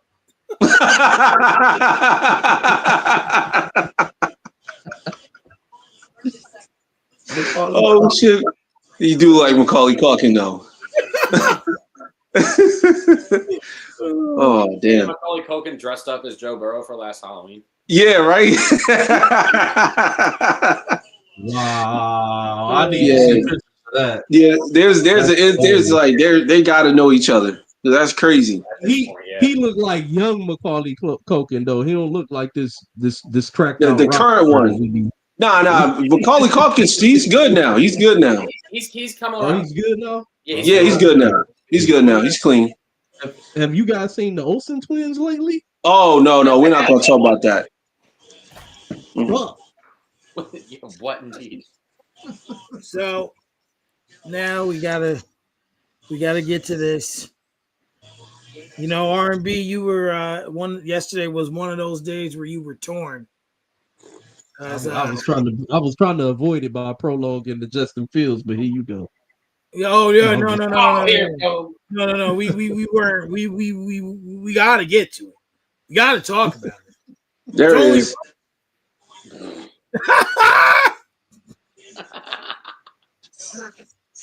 That's crazy. What is your take on the Lions coming out flatter than a 12-year-old's chest yesterday? Hey, yo. Oh shit. See, internet airwaves. What? Listen. These comments are brought to you by R. Kelly.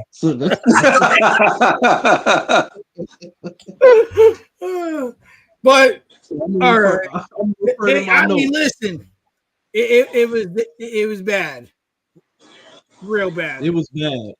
I'm gonna refer to my notes. It was Drake bad. Yeah. Oh, damn. Yo, he just said the Lions were Drake. Yeah. Bro, you bet you horrible for that one. Y'all seen Drake album cover? Sus. But I'm gonna refer to my Which one? Which album cover was sus? There's a few. The new one. Oh. But I'm gonna refer to my stats, Mike. Okay. So here we go.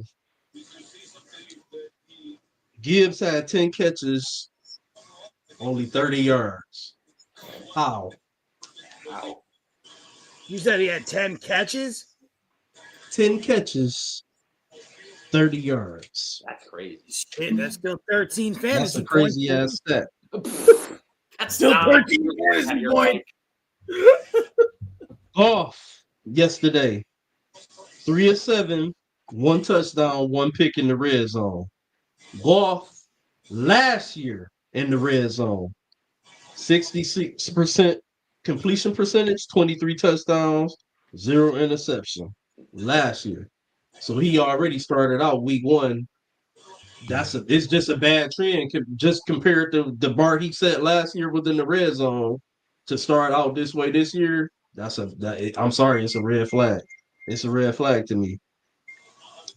I felt like this was a coaching error, man. I'm gonna be real with you. I felt like they came out flat. The coaches did not have them ready and prepared. to come out here and go against this Packers defense or offense for that matter. And I felt like the Packers just came out juiced and ready to go. You know what I'm saying? All of the hype behind the whole Micah Parsons trade last week and shit. You know what I'm saying? They got the momentum riding, they hype off that, and they came out and they balled. And let's be real, the Packers got a collection of first round picks on that defense, right? Micah only played 29 snaps yesterday, but he had one sack and one interception forced. He had 3 pressures. So for me, man, like I said, I think it kind of come down to the whole thing with coaching. And I hate to say it, Dan Campbell might be on the hot seat this year. Now, I know it's a surprise to hear me say that. Mm-hmm. do you think that all those new coaching changes, 2 new coordinators, they got I think like a new tight end coach. I think there was 4 new coaches, but preferably those 2 coordinators. Do you think those 2 coordinators had a discernment in changing how they play? Because they did not look the same as they did last season. A Because lot if of you look the season before to last season, they look the same, right? This season, last season and this season, they look lost. So, you know, I mean, you know, like it was like deer in headlights. I'm like, what is going on? it's like it almost kind of like it almost like they kind of came into the season looking just like they ended the season against Washington in a way. You know what I'm saying? But again, the coordinator changes to answer your question, I feel are very vital. They got John Morton. It's a bad debut for him as the OC. I'm seeing a lot of, behind the line scrimmage passes and stuff like that. And that's something that they kind of predicated themselves on over the last few seasons as well. But it was successful. I don't know what it is. I don't know if it's the offensive line is not the same. We got guys who retired. We lost a guy in free agency. So you know what I'm saying, that might need to be addressed. But Right. let me see. We got a comment here. A few of them. He said, "Tell me I'm wrong. That if we see another 2 week like this bullshit, we need to call for coordinators' heads." Oh yeah, facts. I definitely agree because it just I understand when you undergo a coordinator change or coaching changes that it's gonna be some growing pains or some not so hot starts or whatever here and there. But for them to look as bad as they looked yesterday on both sides of the ball, man, our kicker, Jake Bates, had 1 tackle yesterday. Aiden Hutchinson had 0. Our kicker had 1 tackle yesterday. Aiden Hutchinson, the big money man, that's soon to be getting paid, has 0. So, you know what I'm saying? They got to figure some shit out quick because this fan base is not going to be happy with riding off of the success we done had these last 3 seasons or 2.5 if you want to say. Fan base is not going to be happy. They're going to have to definitely now that's one thing I'll say. Dan Campbell seems to be the type of coach that will be quick to pull a trigger if he feels like a change needs to be made on his staff. He has shown in the past that he will do that shit. You know what I'm saying? He's done it before or taking over the play calling. But yeah, Ben Johnson, he looking real good right now after yesterday, and so is Aaron Glenn because I just really don't know what the fuck I looked at yesterday. The Packers had us, man. They came out, and that's no slight. I'm torn, so so I know what the Packers are. I know what we got. We just haven't been healthy the past couple seasons, and then Jordan Love has to play better in big games. But I'm gonna tell you another thing too, Mike, and I end it here. Jeff Hafley, who's the defensive coordinator of the Packers. He came from Boston College.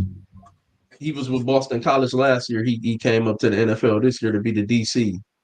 If that defense looks anything like it looked yesterday this entire season, he's going to be coming up quick next year as a hot candidate for a head coaching job because, you know what I'm saying, that defense looked fucking good. And Dan Campbell, the reason why I say he might be on the hot seat is because they're going to look at him and they're going to say, okay, Ben Johnson left, Aaron Glenn left, and you struggled. And you were the one that handpicked the offensive coordinator and John Morton. You know what I'm saying? We all know who Johnny Morton is and shit. He used to play for the Lions. We know who he is. He's a former player. He handpicked him to be the offensive coordinator when he could have picked the Jets offensive coordinator, who Aaron Glenn elected to have come over there to run the offense. And then look at the difference of how the offenses looked yesterday between the Lions and the Jets.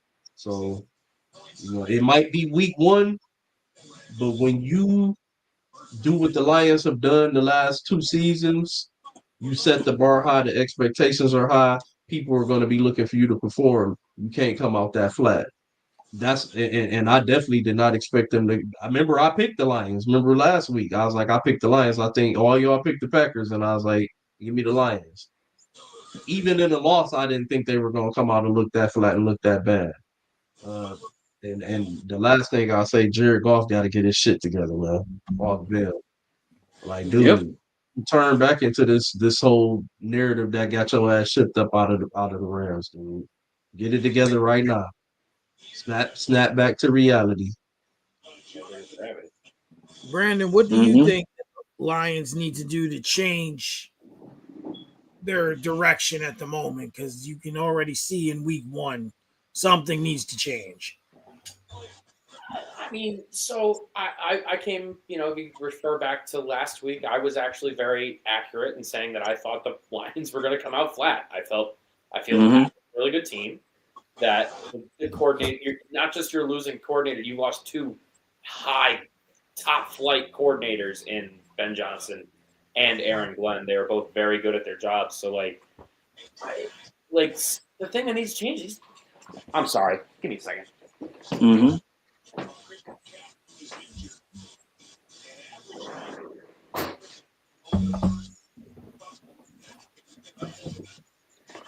Sorry about that. No worries. They should. It's all good. Change is hard because, on one hand, I feel like there needs to be more familiarity with the system. They need to, get used to being in, just having that communication with somebody else, having somebody else call the plays. Is this the new offensive and defensive coordinators' first time calling plays? R&B, do you know that? So Morton was with the team last year. He was a hot bring up, a hire from within. I don't think OC before calling plays. No. So most of the play calling is normally Ben Johnson and Dan Campbell. It is Dan Campbell's offense. What about the defense? Dan Campbell calling those plays on defense? No, that's Glenn. So the new DC has he called plays before? Has he been a defensive coordinator before? The new guy. Not too familiar with him. I don't think so. I don't think so though. From the Bills' experience of when we lost Brian Daboll to the Giants and had to go to Ken Dorsey, who had never called plays before as an offensive coordinator, I think that's a big thing. It really is.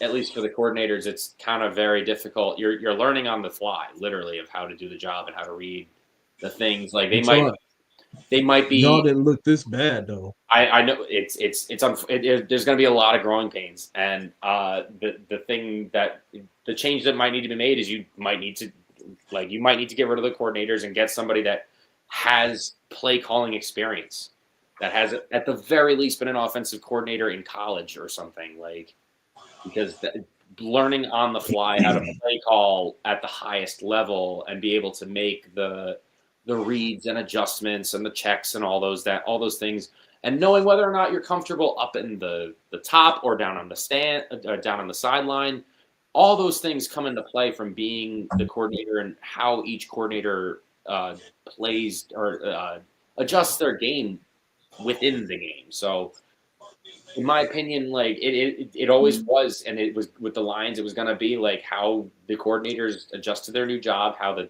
Lions manage to, the play calls, how everything. So, I mean, I feel like they need more familiarity. I feel like the coordinators need more practice and, just real live game experience. But that's, it's unfortunate that it's going to come at the expense of the Lions season, because you got to get your shit done faster, else it's going to, especially in that division, it's going to fly past you way too quick. Remember, I said last week, I said I got the Lions winning about 11 games this year. Yeah. Mm-hmm. And what about you, Raj? What do you have to add to the discussion on the Lions? Or actually, I got a question. Mm-hmm. R&B actually, this was the original question he had for this topic. Do you believe that the Lions have enough to win it all with Jared Goff? No. I asked, do y'all think that Jared Goff can get it done with the Lions? I prefer it worded that way. Okay. Yeah. Do they have enough to win with Jared Goff? Yes. Can Jared Goff do it? Yeah, nah. I mean, it's a lot, because last year they looked like a fine-tuned machine. I mean, they had everything. They had the run game. They had, obviously the wide receivers. The defense was on point. But now it's like it's kind of like a factory reset for Jared Goff. You know what I'm saying? And injuries is what fucked us last year, though. Let's be real. Yeah, the injuries fucked us last year. Yeah, and that's the thing. It's like there was so many things that happened with the injuries that it was like it took the win rate out of them. But as far as the change goes with the offensive coordinator and with the coaches, it's like it's kind of hard, because if you never been in that situation, or if your guys are so good, 9 times out of 10, other NFL teams are looking at your defensive coordinators and your offensive coordinators. So they lost that. They lost their soul when it comes down to that kind of stuff, man. They got to find it back. And I think they're going to probably retool after this week. But to be real with you, Jared Goff, man, I don't know. I never liked him as a quarterback because of he comes off a little nervous. He comes off a little unsure sometimes. But there's moments you're like, wow, how did he get that pass off? You know what I'm saying? Like he can be confident. So it's like, I don't know what needs to change, but something got to give, man. They got to figure it out and figure it out fast. Because if they don't, then Dan Campbell is going to lose his job. And to be quite honest, I don't think that's fair for Dan Campbell, because I actually like the guy. I like his passion. I like who he is as a person. I think he's great. But they have memes going around of him start working at Applebee's. That's crazy. So they said keep losing like that. You're gonna be at Applebee's giving out the plays through the order book like this and stuff. So we gotta be real, man. Something gotta change. It gotta change fast. Oh my God. I'm picturing Dan Campbell at McDonald's like this.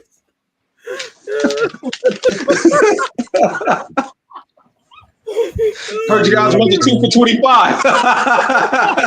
Y'all ain't right. My bad, R&B. I had to make light of the situation, man. I had to make light of it because that was a bad game, bro. They're gonna be like, "Do you want a 4-piece with that? You want extra sauce?" It was bad. right. We're gonna call it audible. We're gonna order the steak instead. The game plan was suspect to me. I didn't like the game plan. Yeah, it was bad. I would have came in and ran right at him. I'd have made it a slugfest. I'd have ran right at him. But yeah, I think that would have been best. I think that's probably how they expected it and how they wanted it to go. But when the Packers just came out and just couldn't be stopped, and I was talking about this with somebody recently. I'm like, man, people sleeping on how good that Packers wide receiver core is because of the injuries that they've had. Mm-hmm. To the wide receiver core. They got some talent in that wide receiver core. I mean, this shit is kind of like it's very reminiscent of the 2010 Packers with when they had like Greg Jennings and Donald Driver and damn, who else was on that? James Jones. What I'm saying? Yeah. It was like maybe like what's the other dude down the field dude? He's still in the league. He was with the Chiefs recently. I can't think of his name right now. But like it was just loaded with these talented receivers and the plus the Love got though is that all of these dudes is young. Like when Rodgers had it, something you had Jennings was young, Jones was young, but then you had some vets, older dudes in there as well. All of these dudes young. Ain't none of these dudes been in the league no longer than about 3 years. Yeah. So Dobbs, Golden, Yep. Golden. like man, like this the Packers, man. Hey, I picked you to go to NFC Championship. Mm. So I believe it now. I definitely believe it now because they show with their defense and with the improvement of their defense, and now their offense is starting to click. Yeah, they might have a chance, man, a serious chance. What were you trying to say before, Brandon? You were pointing at something. My bad.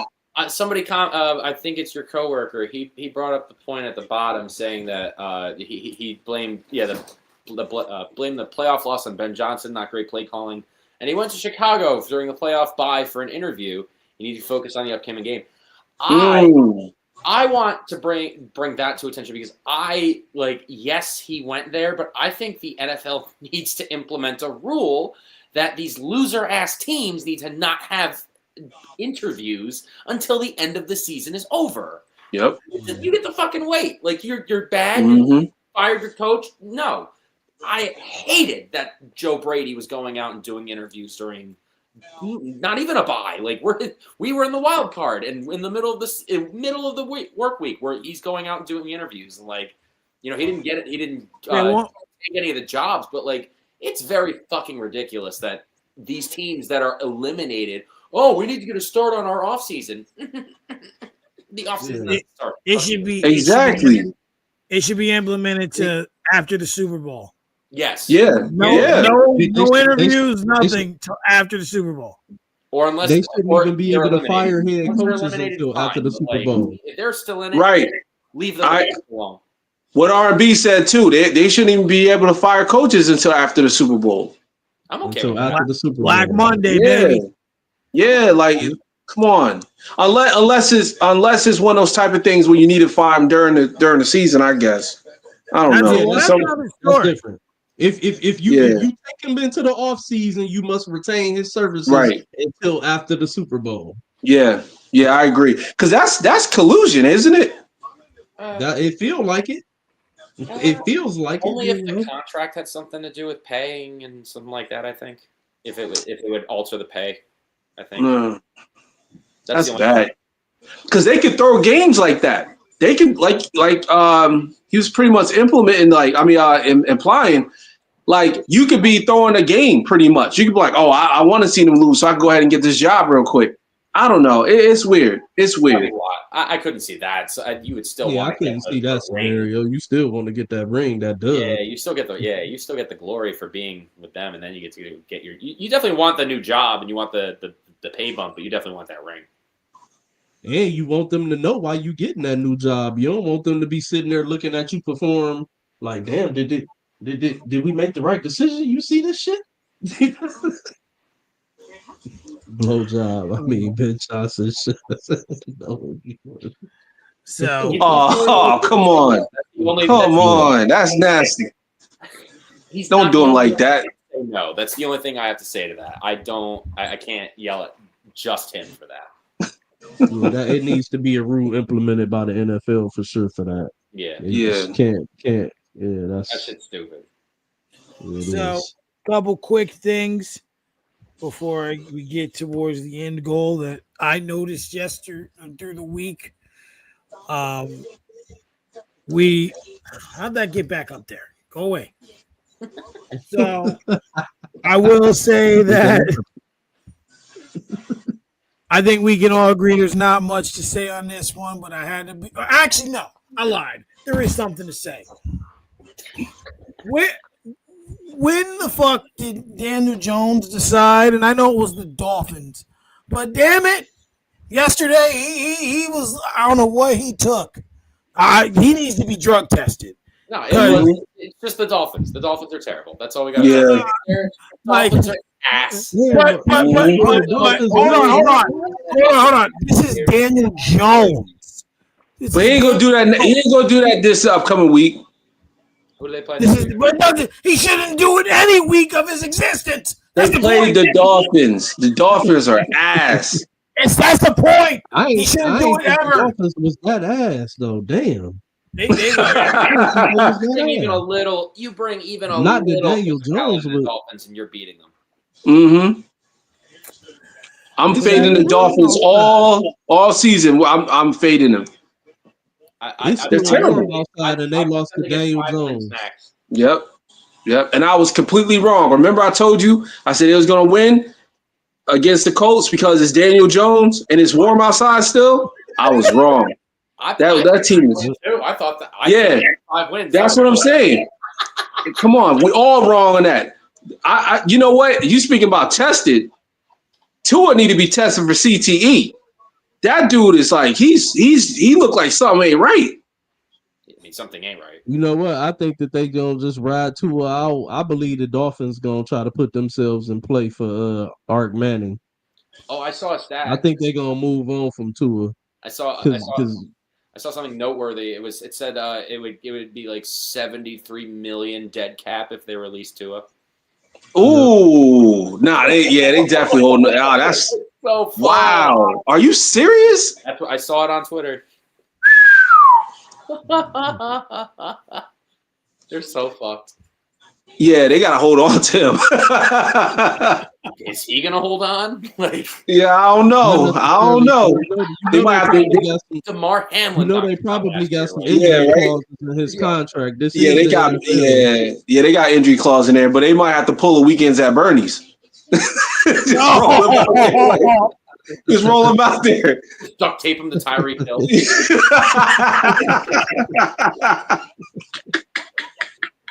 That's $75 million. That's a lot of money. It is. 175 million. Oh, damn.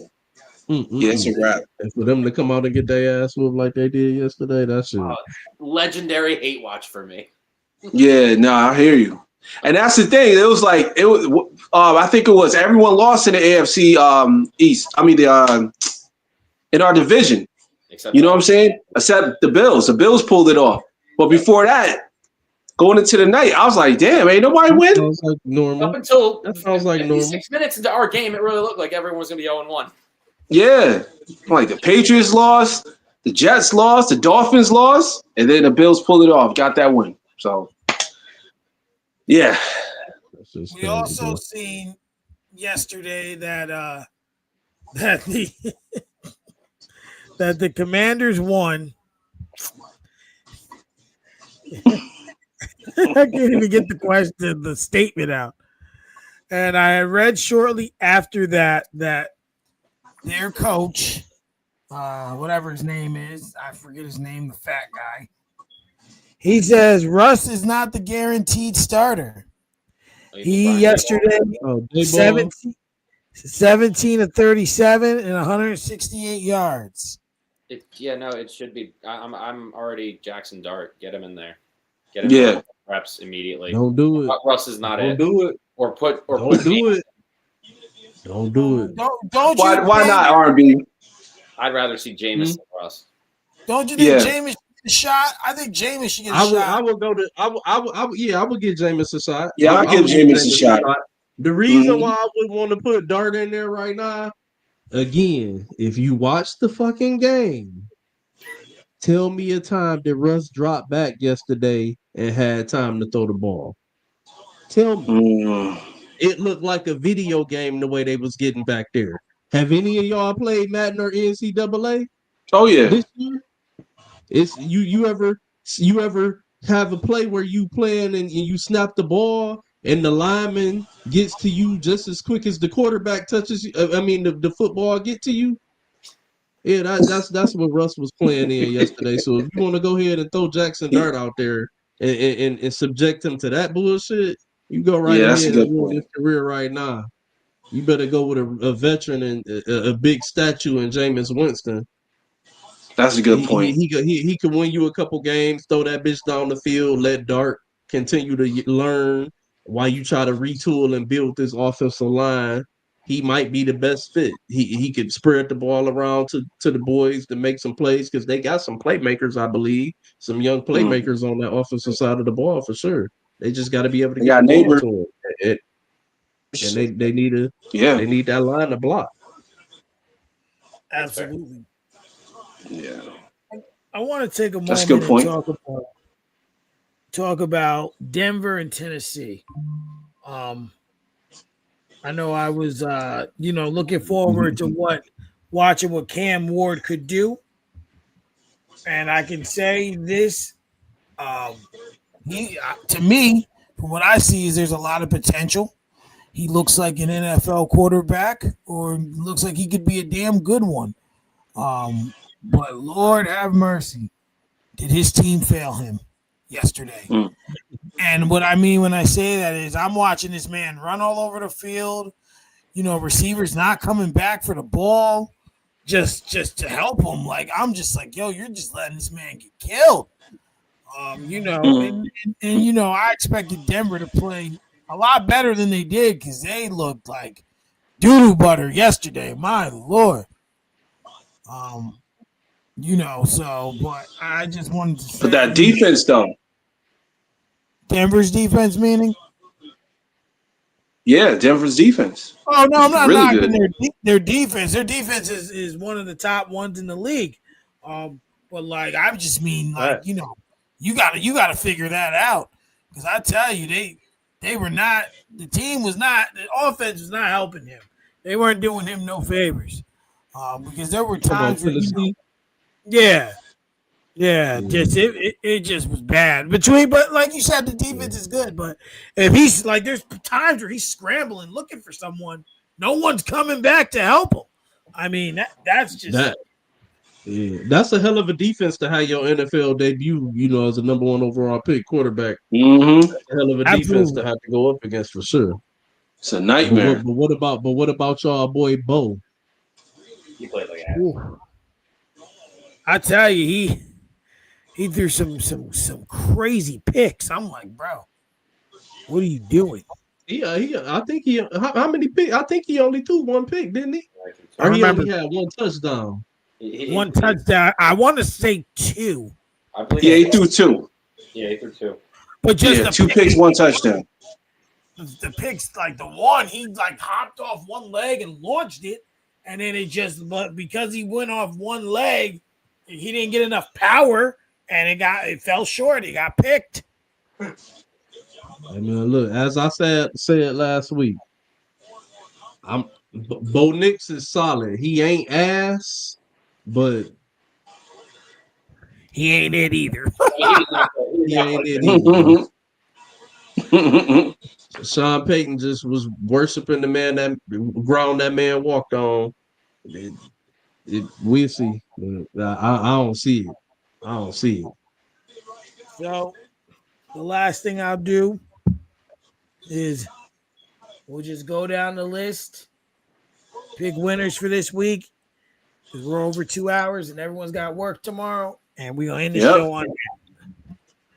So Thursday night's game is the Commanders at Green Bay. Woo, that's gonna be a good one. Sheesh. Oh man. I'm gonna roll with Who's home? who's home? Green Bay. I'm rolling with Green Bay. I don't see them losing against the Commanders at home.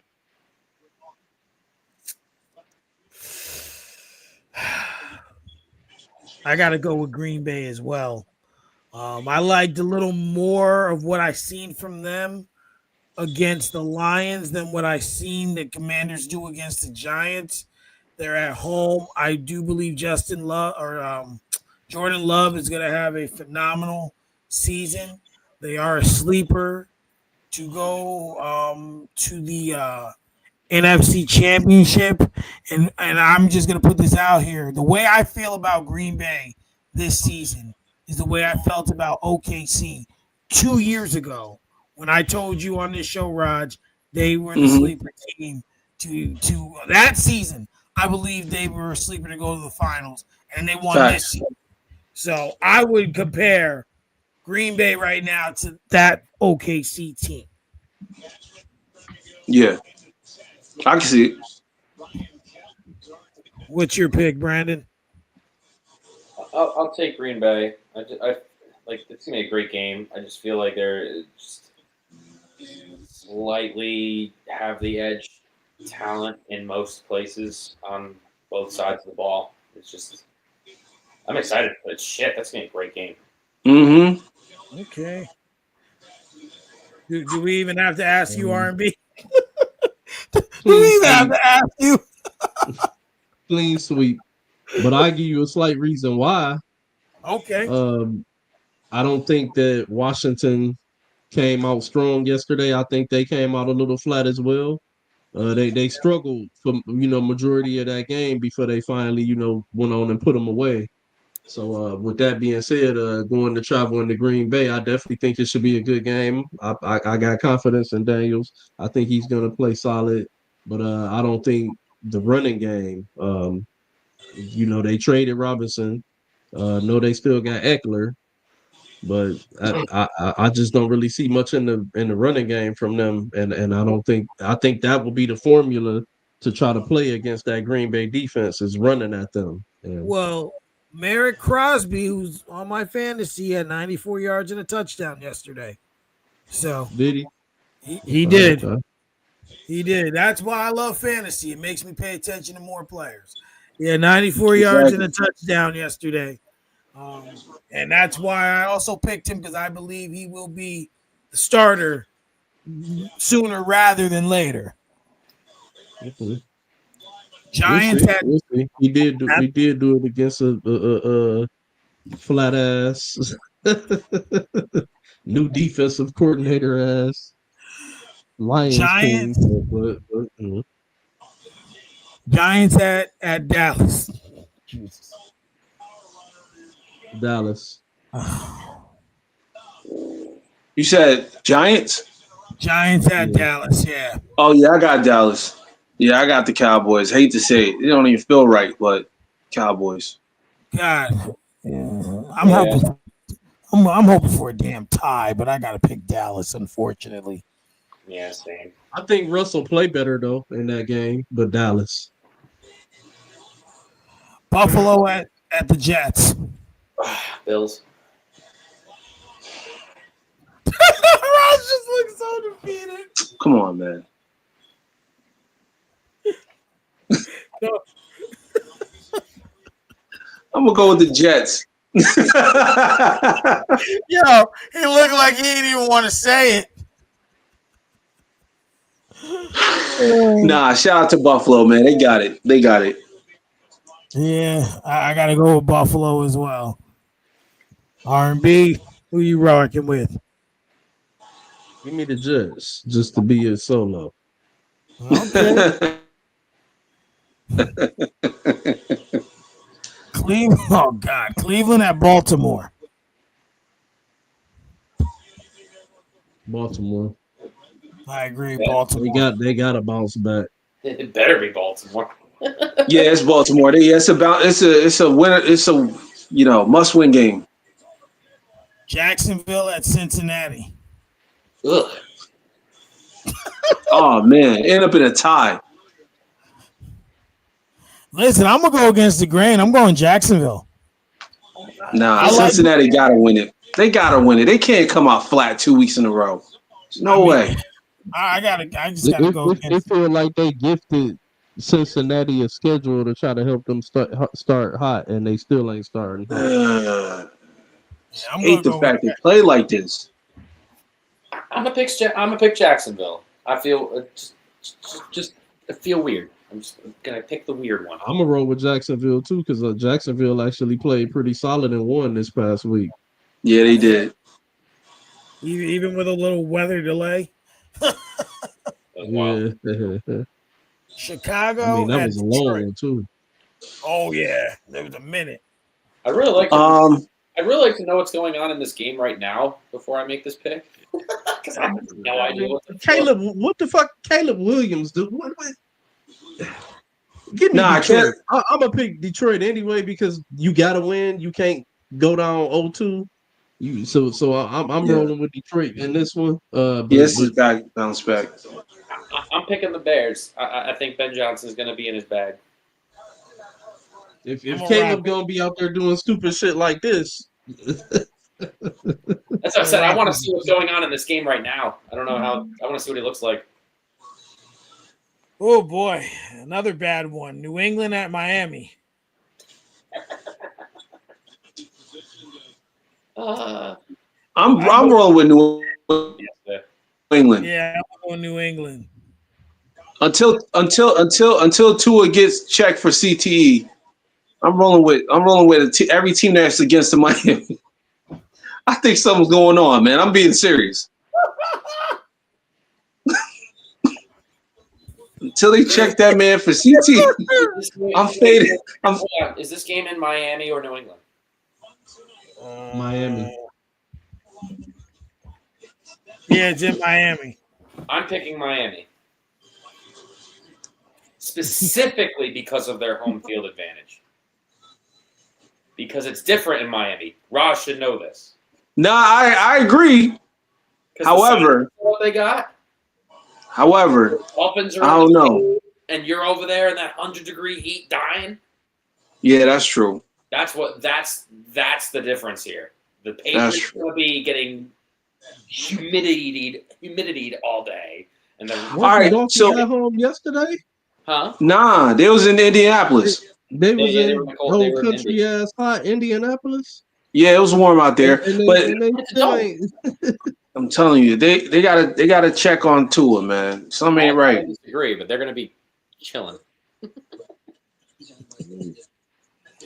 Yeah, I think they'll play better there. I think they'll play better at home. They will, yeah. And it's going to be, if it's hot, New England's not going to have fun. No. San Francisco or New Orleans? At New Orleans. We throw this whole game away. San Francisco. Yeah, San Francisco got the injury bug again. Without Kittle and possibly Purdy, and I think their backup is Mac Jones. And New Orleans is just trash. They're both bad. Yeah, New Orleans trash. They're both. San Fran's would be bad without those guys. Oh God, yeah. I mean, Jesus Christo. He's right. Throw the game away, but I'm going to pick San Francisco. Is Brock Purdy out? They haven't said yet. He's questionable. Not yet. He's questionable. Yeah, I'll roll with them. I'll roll with the 49ers on this one.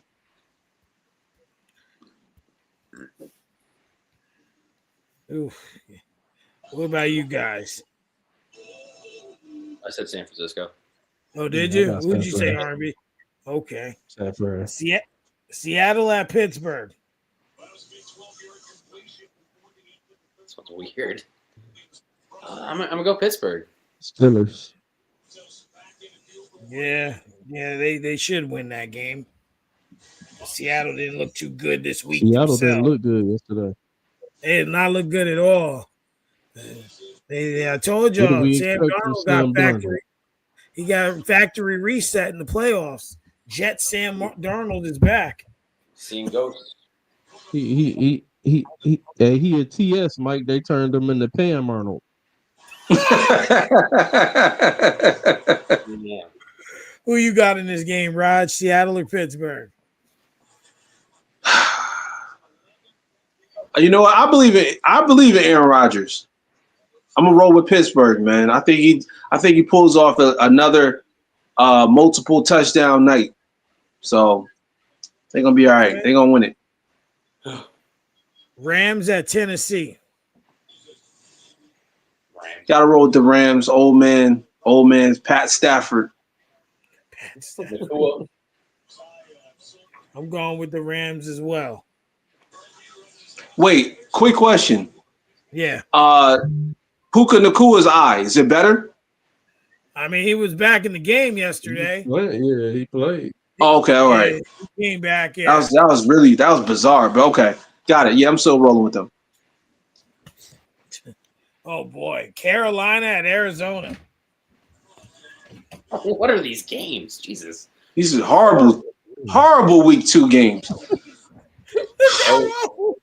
Arizona. I'm going with who cares.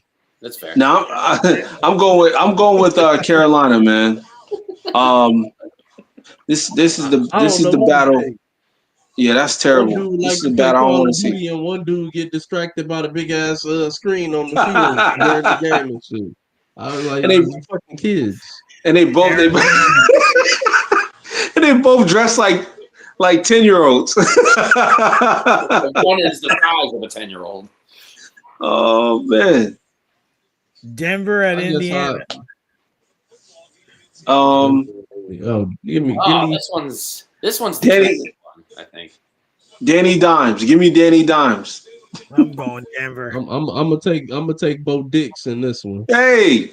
Whoa. I'm gonna take Bo Dix. I'm gonna roll with the Colts. Yeah. I don't think that I don't know. That's a risky one, I think. This one a gutsy pick. You say you just want to pick somebody different. This one's a coin flip. Because you really think that? I mean, Denver did not look that good yesterday, at least on offense. Exactly. But it's the defense is what I'm going on. Daniel Jones against that defense.